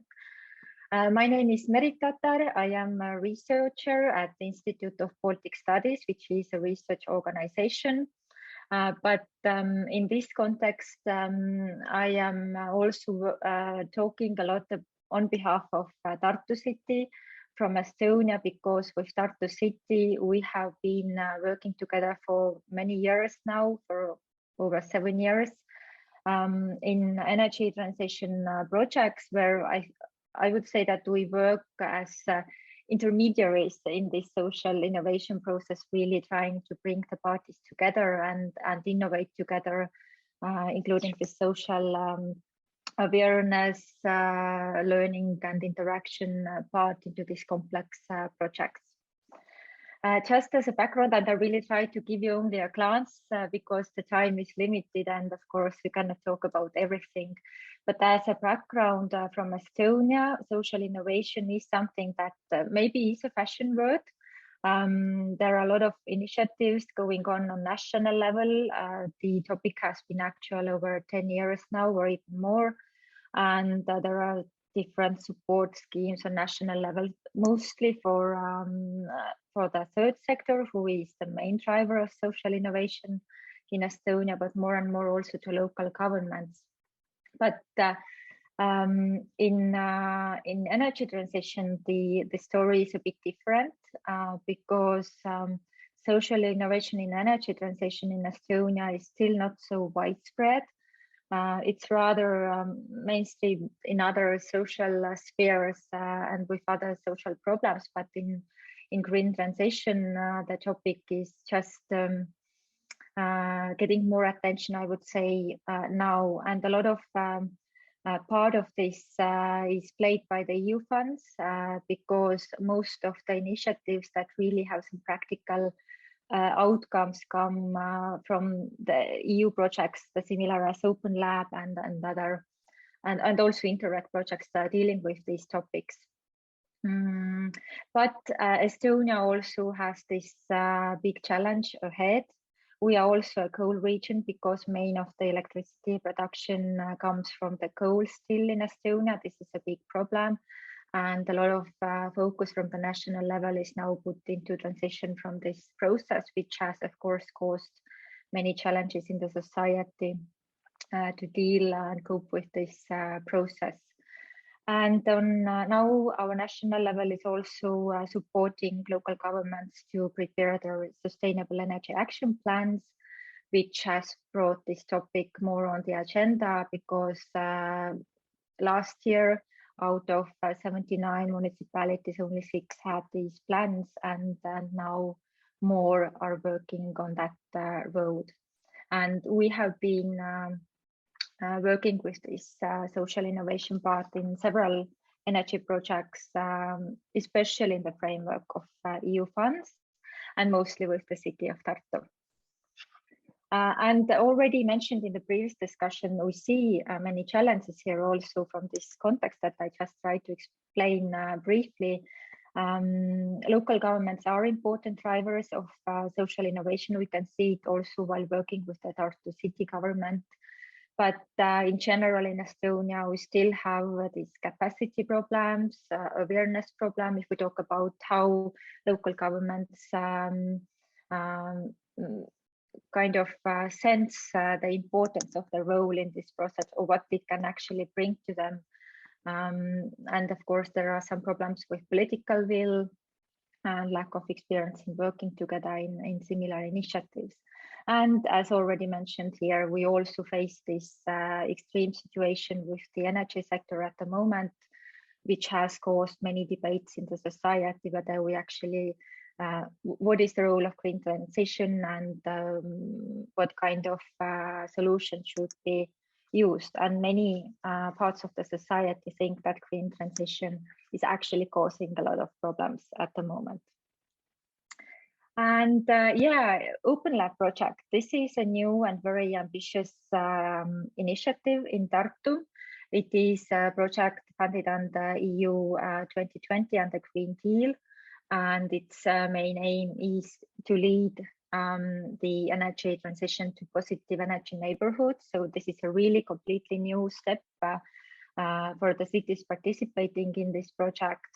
And this will be done under, so to say, urban living lab context in Pamplona in Spain, in Tartu, and in Genk in Belgium.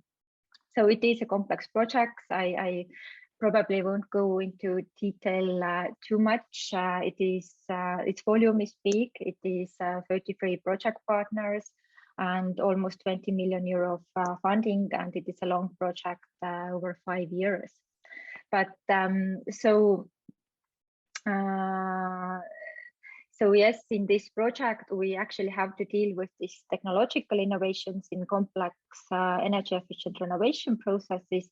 And also at the core of this project is really focused on social innovation, co-design, and really working together with people and stakeholders and residents who are really affected by the activities of this process.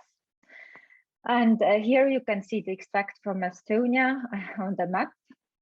And when we come to Tartu, then Tartu is located in the southern part of Estonia, in the intersection of these lines that you can see here. And Tartu indeed is a front runner in Estonia in green transition. It has very big ambitions. It has, the city has a lot of experience. And also we are working now closely together to be part of this already mentioned 100 climate neutral cities by 2030. So the ambition is really big for us also.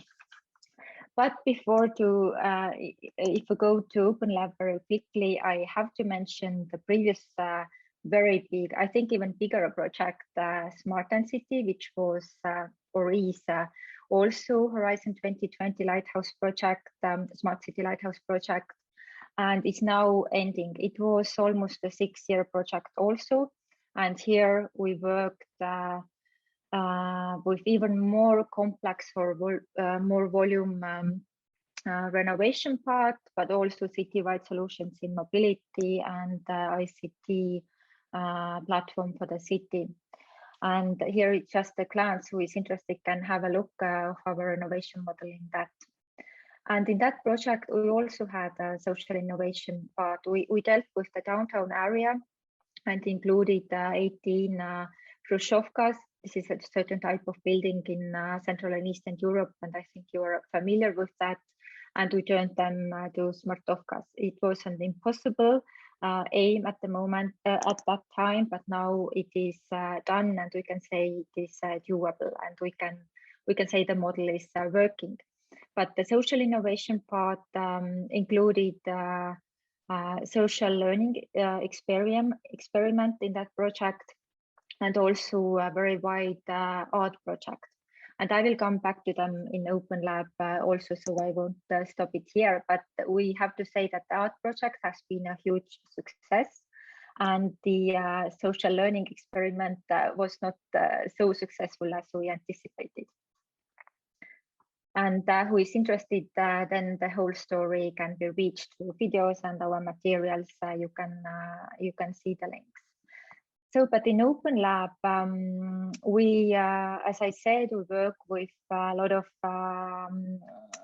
of technological innovations, but the core of social innovation is to really work with the pilot area residents, with people living in the area, to generate this environment for social learning, to increase the collective awareness part, and really co-design a lot more than we were able or knew how to do in this previous Smart and City project, which is a very good learning base for us, we hope. Well, just to give you an understanding, in Open Lab, we are dealing one part of Tartu, which is called Annelin. You can see it on the city map. It is really the furthest part of Tartu, at the suburbs of Tartu, and it is characterized by these big apartment buildings built during 1970s. You can see here this cluster of houses, and in Open Lab, the approach is to really work with such a cluster of houses to go beyond the building level, but really to try to move towards this positive energy neighborhood concept and really try it out in practice. But in this, well, some photos just for you to understand what is we are dealing with there. We see in that area many challenging things, also these parking places. Here you can see very successful bike sharing system that Tartu City did in the Smart and City project. It's also here in this area. It is another story. Okay, I try to. So why this is challenging for us is that the whole area has peculiarities, or these certain things that we need to deal with. There is very many vulnerable groups live in Annelin. Annelin is actually one part of the city where many people don't want to go to live. But as we just understood while doing our more focused research in the area, this may be even a biased opinion actually, because many people actually love to live there, because it is there is very high intensity of services, everything that you need in order to live your life and have an access to everything: schools, kindergartens, shops, training centers, health tracks, and so on. But it has these houses who have never been renovated since the beginning of their construction. They have energy efficiencies extremely low. And people who live there, they are much more cost sensitive compared to other parts in Tartu. So and no community initiatives is actually present there, or well, slowly emerging, but not so strong than in other parts of Tartu. A lot of Russian minorities live there, so there is this language issue also that we need to take into consider. So many, it is really a challenging project if we talk about social innovation and how to really initiate this very complex innovative renovation wave in that area. Well,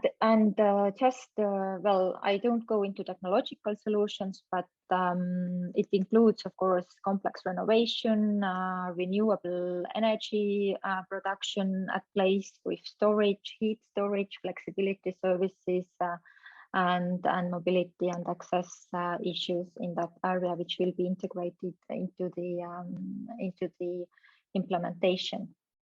And this project, also as the previously mentioned Smart and City project, is a real example of this quadruple helix working effectively. Smart and City taught us how important it is, and we are working on everyday basis with academia, with the city, with the third sector, research institutes, and the residents, and third sectors and communities. So it is really, I think, one of the key which will determine that complex things can be done and the results achieved.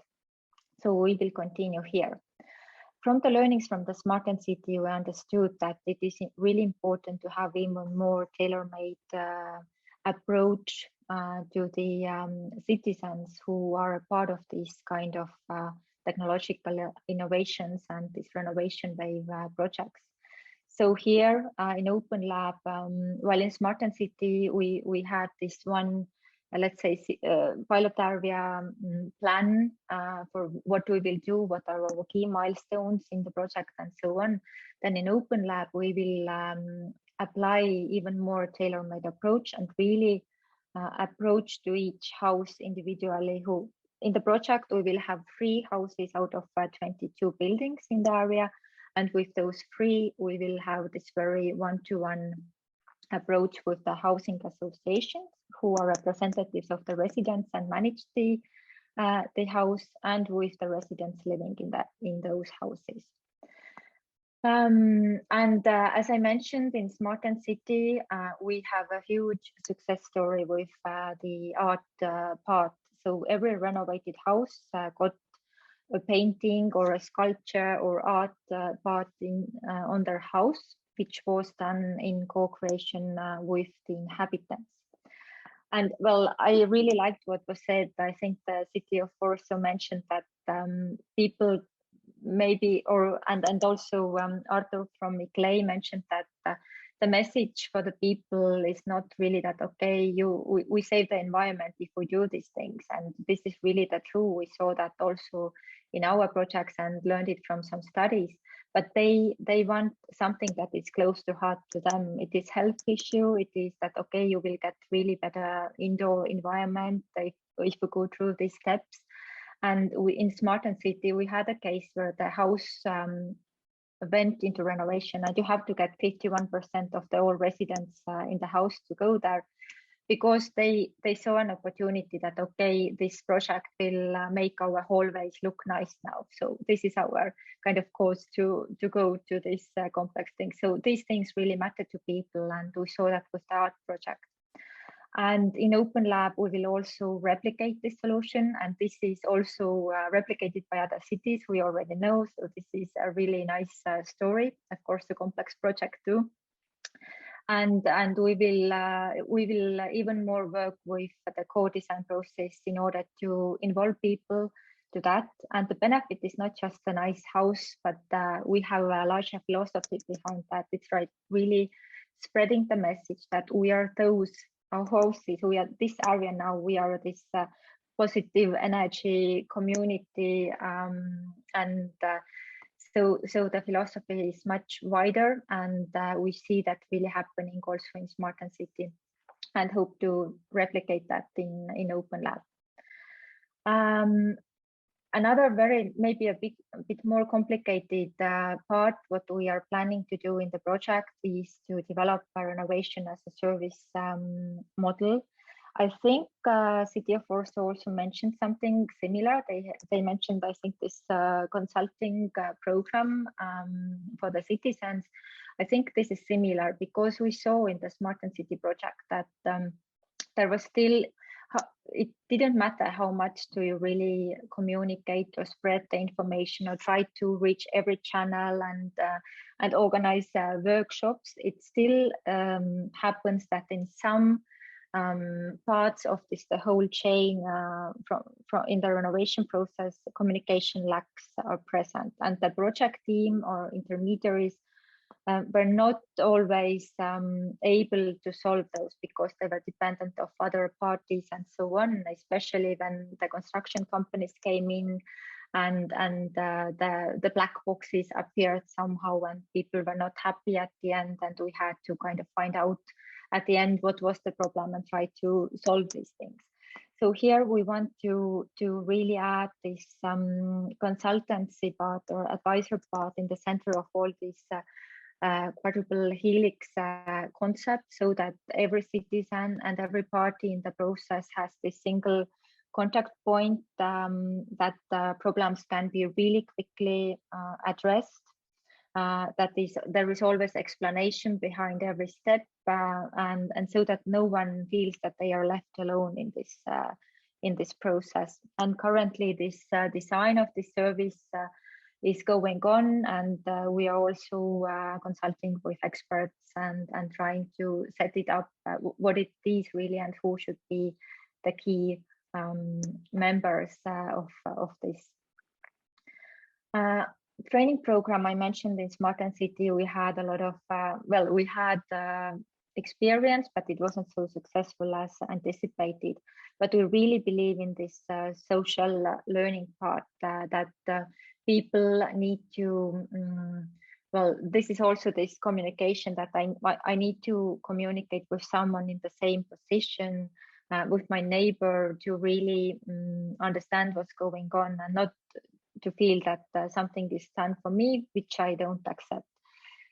So in Open Lab also, we will conduct this ambassadors training program, but the aim is to be more interactive and to involve more one-to-one discussions with the members of these programs that we hope to recruit, so to say, and really include topics which relate also to communication, because in Smart and City we saw that, okay, we can have a very great training program about indoor climate and energy costs, and all the why we need energy transition and so on. but these more psychological things, communication, and what is really close to people's heart, this is actually something that speaks to people. Here, of course, we already know that we will probably have also elderly people who we need to deal with, and in order to reach to everyone, we plan much more this direct communication with the residents into that program. Gamification was mentioned here, and this is something what we already wanted to include in Smart and City project, but we were not able to due to some developments. But Tartu hasn't done this gamification well, not on such a level that we are planning together with the University of Tartu in Open Lab. Well, we believe in that, so we think that this helpful competition in a fun way together with the neighbors can be a good initiator in the community and really make some of the messages more visible to different kinds of people. So though it's not just dull bureaucratics and saying, okay, energy transition is good, but to really include the people through the gamification.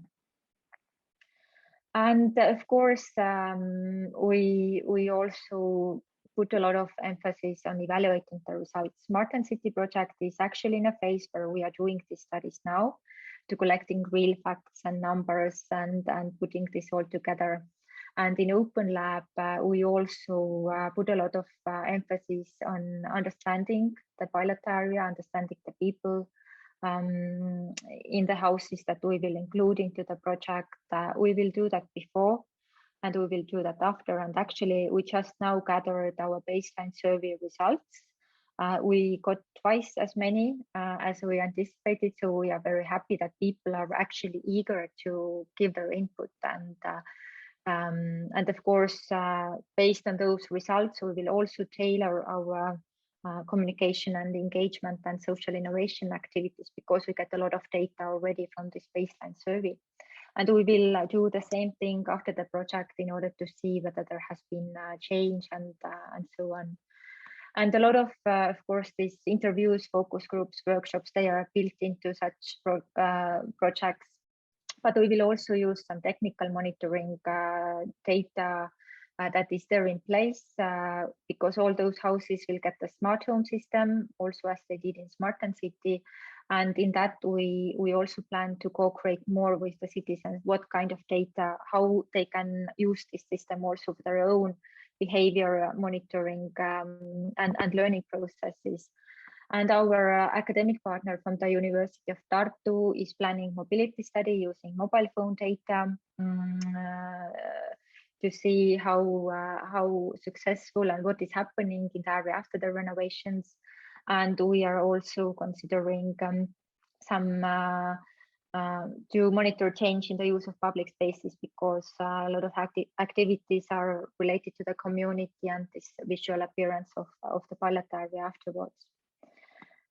And of course, well, we really think that this is an effect because if people who are affected by the results and need to go through that, because they really need to invest by themselves also into those projects, then they need to be satisfied and know how every step is developing and what is their benefit and what can they get out of the project. And also we have a broader goal in Tartu, because Tartu Fresh Sustainable Energy Action Plans is prioritizing Tartu Community Agreement, which foresees several social innovation related activities on a local government level. Also mentioned here, this Warsaw had this city panel. Tartu is also planning the same actions and crowdfunding schemes. But we see that actually what local government in Tartu is doing is already very good. I think it's almost, we are almost there, but the biggest challenge is the private sector and the citizens. So we really need to work with those stakeholders. And just the last thing, I was also told to think about enabling factors and impeding factors. And of course, well, I thought in this very pilot project framework, I think in Open Lab, we are lucky a bit because we have much more compact pilot area in that part. In Smart and City, we had to deal with 18 houses in downtown area. So it was a huge, huge challenge. But of course, we have from the other side, as I mentioned, the characteristics of the pilot area are much more challenging. So we have the groups and people who we have to deal, we really feel that we need much more learning before that also, and we need to research much more if we go there to communicate with them. And of course, in Open Lab, I really appreciate the learnings from the Smart and City, that we have this experience already working with particle helix system. We have actually for 6 years now these kind of meetings where all those parties participate on weekly basis. So we are like really working strongly together. We have a science-based strategy. We really look into studies a lot. We have international partners really helping in capacity building part, and the motivation from the city government and from all partners is extremely high to go on such complicated issues, even if we are told that it is impossible. And of course, supportive national and local focus on the renovation wave, and we have good relations with national bodies also supporting renovations. And challenges I already mentioned, there are these times in the society which are maybe not in favor, but that the other side may favor our activities. We actually don't know what is the situation in this particular area, whether the high prices in energy really motivate people to be more active, or are they even, or will they accuse the green transition? So everything can happen, but we hope that we will have more these favorable approaches. And that's it. So I will stop here, and of course I am happy to answer any questions and comments, and if anyone is interested, I am happy to introduce everything in more detail, what we have done and what we plan to do. Thank you. Great. Thank you very much for this very in-depth presentation. I was really impressed how closely you want to work with the citizens, and how important it is for the success of the whole project. So I really think you know, it's great what you're about to do, and I keep my fingers crossed for, you know, the big success of the project. And I took a note for myself that art can be indeed an excellent way, you know, kind of to communicate also to people, and what you said about kind of creating and making their neighborhoods and cities, you know, the areas that they're really proud of, and to create this, you know, kind of local pride and sense of belonging. I think this was these were really great points. So thank you, Merit. Now I think we'll directly go to the second presentation of ZKlaster. But I encourage our guests that if you have any questions, please, you can post them in chat, or you can ask your questions afterwards. But for now, we will zoom in on ZKlaster in Zgorzelec in Poland. Okay, hello, nice to meet you all. I am the president of ZKlaster, so we are the energy cluster, one of the first energy clusters in Poland. I'll try to share my screen. I hope that it will work this time. Okay, can you see the screen? Yes, we can. Perfect. So it worked because my computer doesn't want to cooperate with Zoom very often.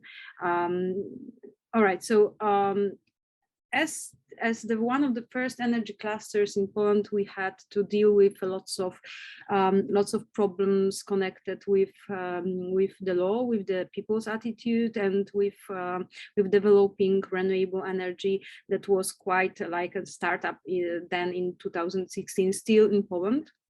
So our aim was first to develop the distributed energy market in in the region. So our region is Powiat Zgorzelec. That means that we have 8 different communities in the region. However, after some time, it occurred that we have to support another regions in most Lower Silesia, but also we cooperate with many other clusters in whole Poland. So this is about the cluster. So what is a cluster? This is the thing that we have to understand at first. So energy cluster is only the agreement. So like we sit in here, we could sign the agreement that we can make the energy cluster, and then we promise to develop renewables. So this is like the cluster works. So nobody has to go there, and nobody has any duties to do out of this local agreement. So we wanted to build firstly independent local energy market. However, in the time when the time goes, it occurred that firstly in our area we have like a problematic area of Turów mine and the coal electricity plant. And lots of another social and market problems that are connected directly with the energy. So we started also working on educational issues and of course on market issues, how to make the region appear not to be only the coal region, however also the green region for investments. So our structure is quite developed. So we have approximately 100 members out of different levels. So for now, as a base for the developing renewables, we have energy producers. They create very often holdings, so they work together just to have energy plants cheaper. We have also, then this is very important and very rare in Poland, that we have a distribution company. So we can, it's like a local grid operator. So we can distribute our energy. We don't need to ask the national local grid operators. And also we work on the R&D projects that are the heart of the new technologies that we can implement in the region. We have of course universities. In cluster we have only 2 universities. However, we cooperate with about 10 in Poland, and not only in Poland. We also cooperate with German and Czech institutes. We also work with the heat energy producers. So this is how it looks like. And to understand how the cluster should work, you should see this map. So it's like layers of the onion of the cluster. So we work basically on Zgorzelec Powiat area, which you can see there. It's like a very funny area that is a long one.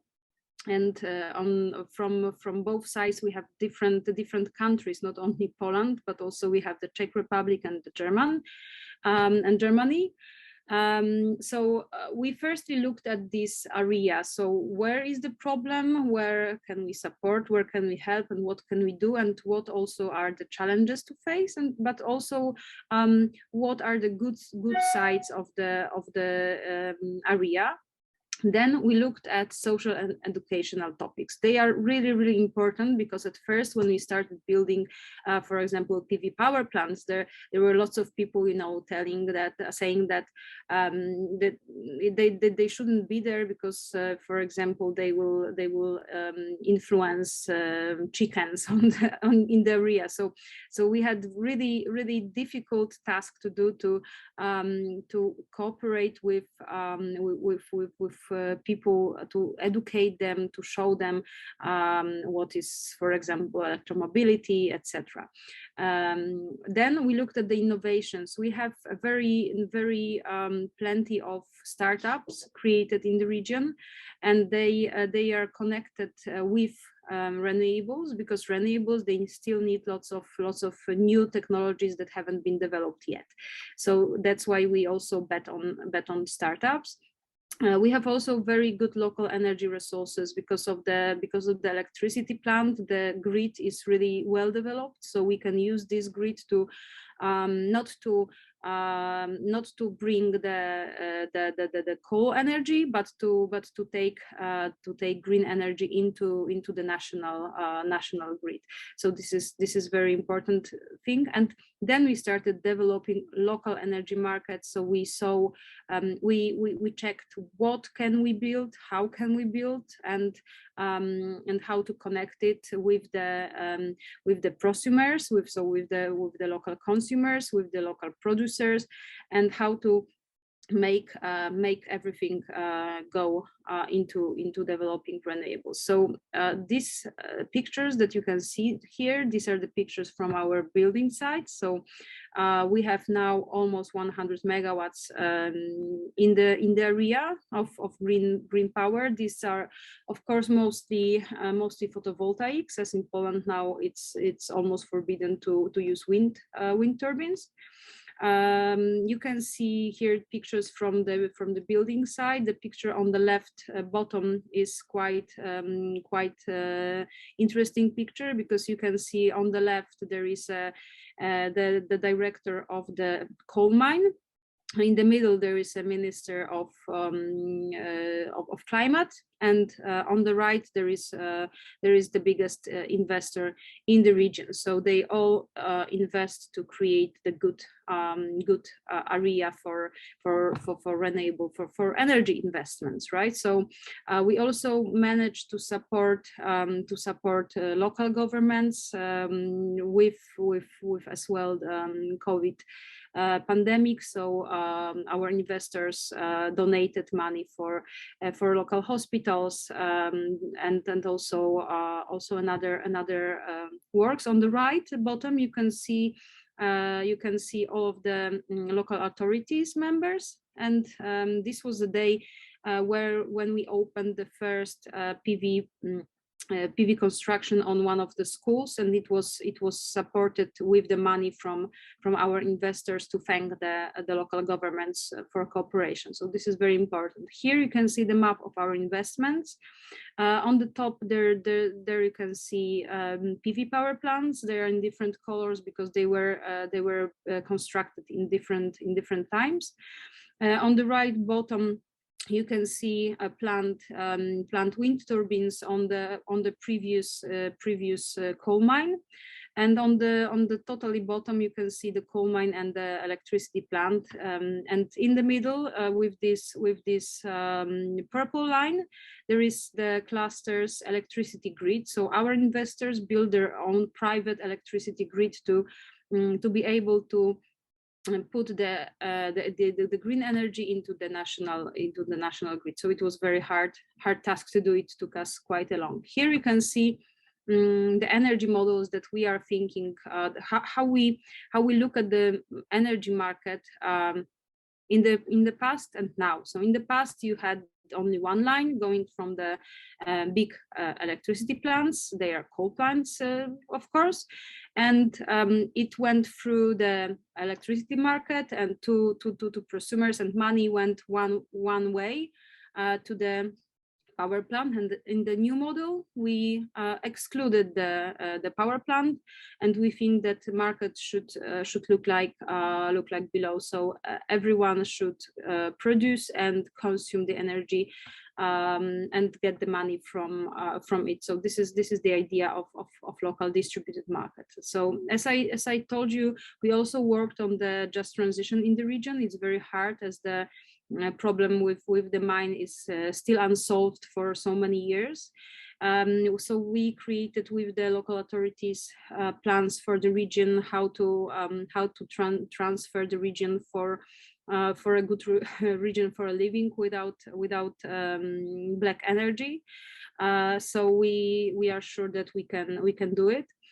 Of course, we also looked how the mine works and how the electricity plant works. That actually the decrease is well seen, the decrease of production and of course of employment. So we think that this transition is already on, and it has started actually in early 200 2000, because then you could see the important decrease of employment in the Turów mine and plant. And we created ambitious plan for replacing electricity plant that is here in Turów with a mix of renewables. So here you can see the project of the hydropower pump plant that would be in the hole that is now a coal mine. Actually, it's lignite mine. Or brown coal, as we can call it, and it would be the energy storage for the energy from renewables that can be built around the area. So we are sure now that it's possible to do. WWF also did similar research, and they found very similar solutions for this with this hydropower plant. So these are the main things that we've been doing. So if you have any questions, I'll be happy to answer them. Thank you very much for your presentation. It was very interesting. I don't see any questions in the chat so far, but if anybody would like to ask a question directly, please, you can raise your hand. I see Niklas raised his hand. Please go ahead and ask your question. Thank you. Yeah, thank you for both for the very interesting presentations and very insightful information. I already had one question in the chat about Urban Lab that was already kind of answered, which was about the question to what extent co-ownership of residents is an aspect planned in this open lab, because I think this is what was already mentioned earlier as well, that this is one key lever to make these renewable energy shifts or projects successful. So maybe Merit, you can briefly also answer on that, but a similar question goes for ZKlaster. That could also be interesting to see, like, to what extent is this co-ownership of citizens part of this cluster? And attached to that also, I would have had the question, like, who are the main investors and how easy was it to attract them? Because I understand that this is kind of an experiment that also has a special permit from the national government. So how easy would it be to copy that model in other regions, linked to the question of investment? So maybe those would be my two points to both speakers. Thank you, Niklas. Who would like to respond first? Okay, I can comment. Can you hear me well? Yeah, because I switched my microphone. I can comment, yes, this question related to local energy production and this co-ownership, but this is indeed something that is still in baby steps in all over of Estonia. We don't have really working examples, but of course we know about their benefits. And in Tartu, already since the planning of Smart and City project, this ideal aim was that we can really demonstrate this energy community and co-ownership model to happen through this renovation project and really help in this path. But it didn't succeed because we still have a lot of regular barriers from the national level and related to electricity production and so on.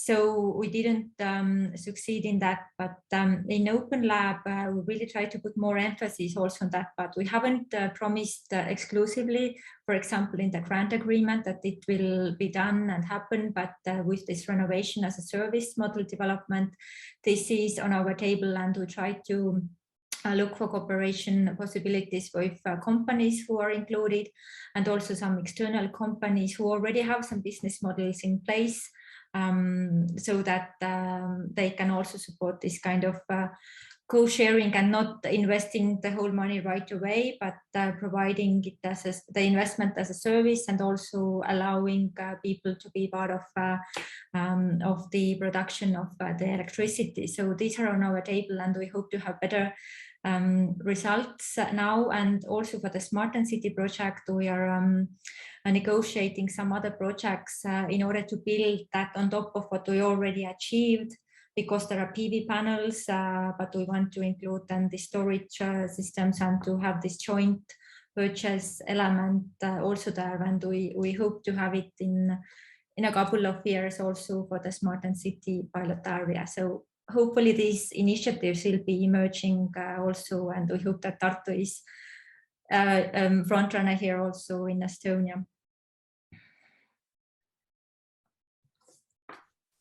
Okay, so I'll answer the second question or question. So to answer the questions, it's really important to understand the Polish grid, so Polish electricity grid.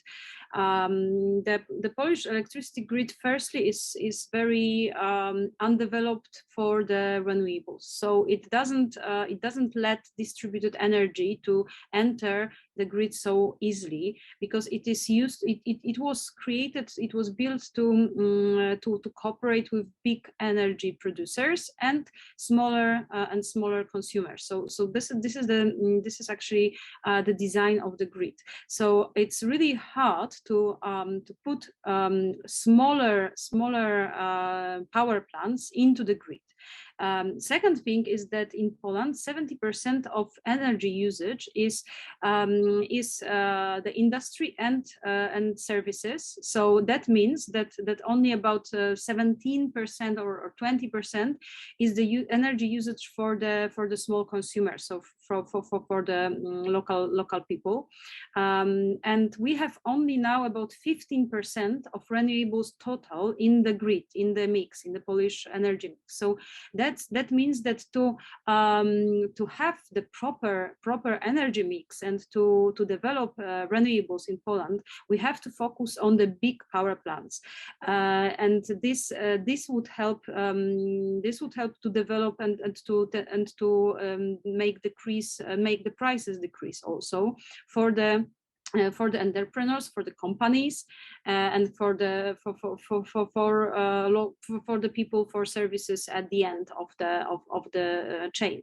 So in our opinion, we should firstly create big energy plants, and then focus on the prosumers and small installations. The thing is also like this, because the small installations like this on the rooftops of people are twice as expensive as these big power plants. So to spend the money good, we should think first about exchanging as much black energy into renewables as we can. So this is the thing that we are focusing on. So that's why the investors, we don't focus on this. We don't focus on these small installations. Also because there are funds for these small installations, and people just now are building them, are constructing them by their own money, because they know that it's good and it would help them to decrease the prices they pay for every day. So we don't have to convince them anymore, and they just know, okay, let's build a small PV installation on the rooftop. So we focus on this. We also to become the local distributor, we also had to have lots of permissions. This is very it was really difficult, hard lawyer work. We had to cooperate lots with the lawyers to get through the governmental instructions how to become a local grid operator. But for now, we are sure that we can scale it. We can do the same at any part of Poland for now, and I think that it should also work for another countries, because the law cannot forbid you to become a local grid operator. It only depends on how complicated or uncomplicated it is, because then for our constructions, we were told by the local grid operator that they can build the distribution grid, but in 5 years. So, and we did it then in 1.5 years.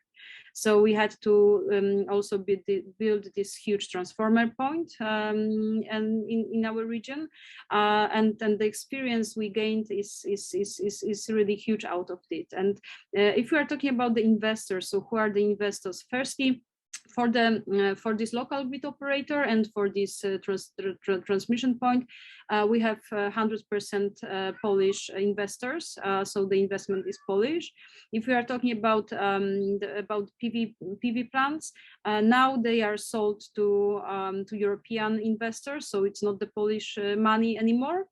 And there is a mix of different investments. However, the main idea is from Poland, and we also, as a cluster, we support building sites of this power plant. So our team is experienced enough to build any size power plant in Poland for now on. So I hope that I answered to the questions. Thank you so much. Yeah, I think this was really insightful, and I learned a lot. So yeah, thank you both. Great, thanks for your answers. I saw, Agata, that you also had your hand raised. Would you like to jump in with your question? Yes, I would like to ask first the representative of ZKlaster. Thank you very much for your presentation.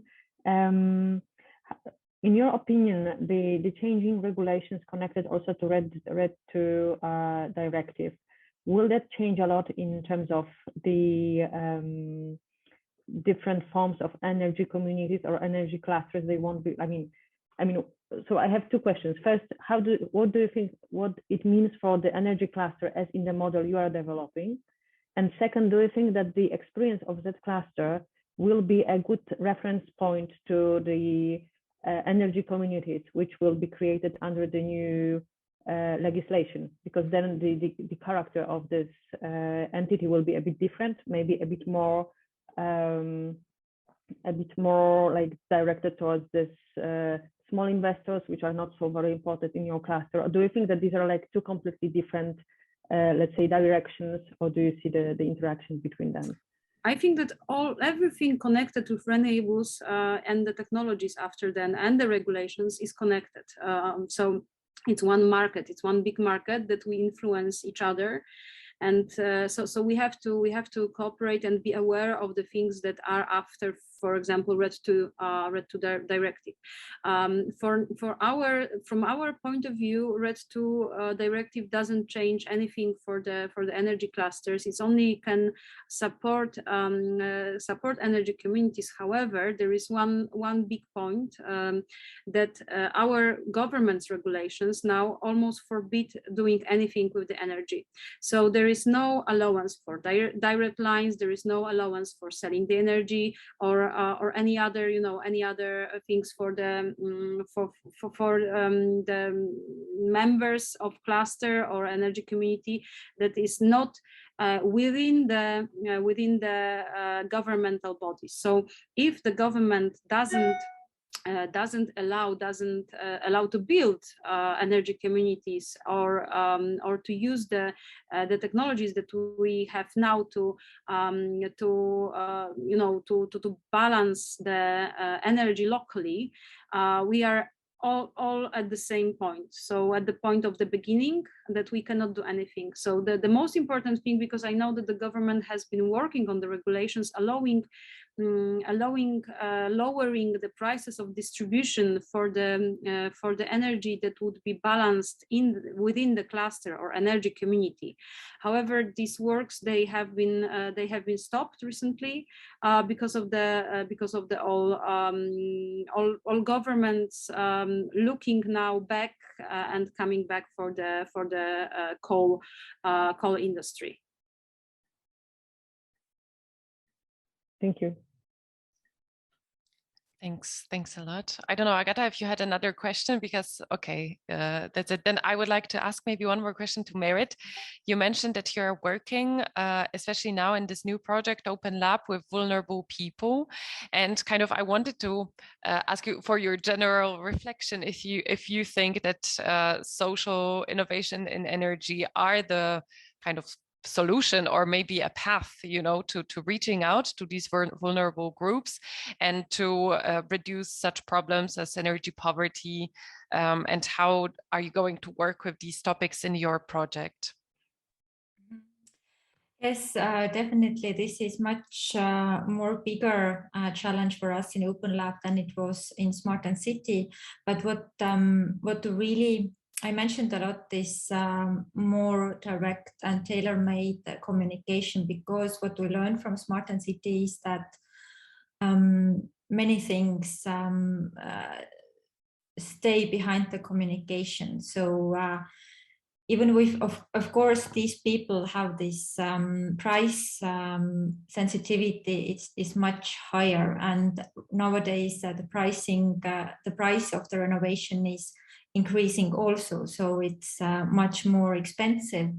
But what we can do is to really bring together them and also the other stakeholders, let's say from national level, and to create this space where all these risks and fears can be communicated. And we lobby a lot, if we can say so, together with our local partners, with national agencies who are now working with the new period of funds that will be distributed also for the renovation wave, and to really take into consideration such big and important pilot projects also, so that we can assure that these houses who will be part of our project can be also part of the national support scheme, besides to what Open Lab can offer those people in order to make this price more acceptable also for the people, and to find this model that really helps also this cost sensitivity to decrease a bit this risk of cost sensitivity. So we don't have like a magical, how to say, formula to deal with that, but this is really to have this more tailor-made approach to these people, and to really try to find also ways how to commonly really use the benefits from this locally produced electricity, because in Open Lab we can already involve the storage system for that electricity that we didn't have in Smart and City, and we hope we find ways how they can even lower their cost with using the benefits also in producing this electricity in their houses. But as said, these houses are extremely energy inefficient, so we try to really show them practically that there is also price benefits for them later on, even though it seems that they have to pay more money or take some bank loan collectively, but actually this will leverage out if we show them the effects. And we also have good results from the Smart and City to persuade that this is beneficial and can decrease the prices in the longer term for them also. But we can say you after 5 years, yes, whether we succeeded in Open Lab. Yes, we'll organize the same meeting in 5 years and and ask you for a wrap up. But yeah. Speaking of a wrap up, I think we are slowly approaching to the end of our meeting today. So kind of looking ahead, looking into the future, I would like to ask our both speakers about kind of main steps, you know, for the next steps that you are now going to take in your work, and what can we wish you for 2022, or what do you wish for yourselves, you know, and for your work? What kind of changes, you know, what kind of new collaborations, support? I would be curious to hear from you. Maybe we can hear from ZKlaster first. So our steps for now is to develop more energy. So we are going to start this year constructions of next 50 megawatts of PV power plants. So this is our main task. Another one is just to have, you know, our wish come true would be the investments from the government into the distribution grid. So this is the thing that we would wish for ourselves very hard to have. However, maybe it is somehow possible. And for us also, we now are concentrated on the funds straight from the European Union, like Life Horizon or Interreg. So you could just wish us luck to find good partners and to have successful projects going on in the region of Powiat Zgorzelec and Lower Silesia. Absolutely, we are keeping our fingers crossed. And Merit, your last statement, please.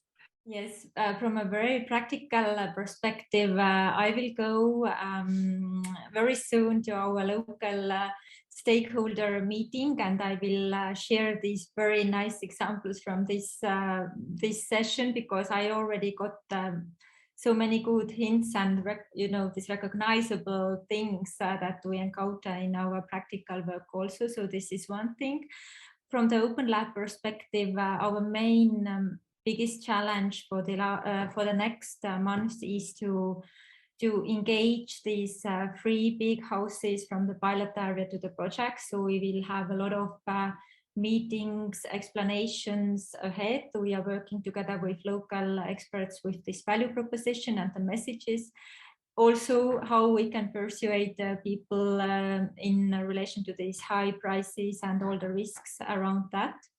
And from the local government perspective and from the working with the Tartu city government, we are also working hard in looking forward with these 100 climate neutral cities, also trying to find new resources for all ambitious projects that Tartu city has in this transition road.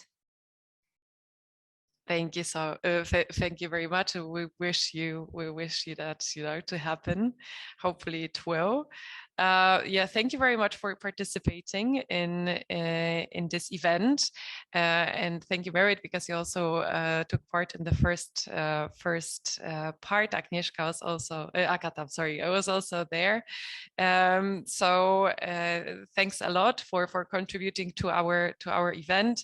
I think my main takeaways are what you already, I think, all mentioned, this communication matter, that we should try to speak to people's hearts when we talk about energy transition, and we should indeed use arguments that we know that are relevant for them, and that can convince them. So being pragmatic and realistic, and also try to engage as many municipalities, because we also talked about this before, in this journey towards more sustainable energy systems, and to popularize SIEs in general, social innovation in energy, as this creates a chance to integrate and to include such a diverse group of actors and many citizens in energy transition process, as well as creates many learning environments, which I think is already benefit in itself. And with that, and I don't see any raised hands and any comments in chat, I think I would like to close today's meeting. The recording from the meeting will be posted on our website, so everybody can come back to it if they want to. And now I'm trying only to share for the last words my last slide, because you have all the SONNET contacts there. So in case you would like to know more about our project or contact us, you can either use our website or find us on Twitter, or just write an email to us. I think that's it from my side. Many thanks once again to all the panelists and all the participants. Thank you. Thank you. Thank you. Bye-bye. Thank you. Bye-bye. Bye.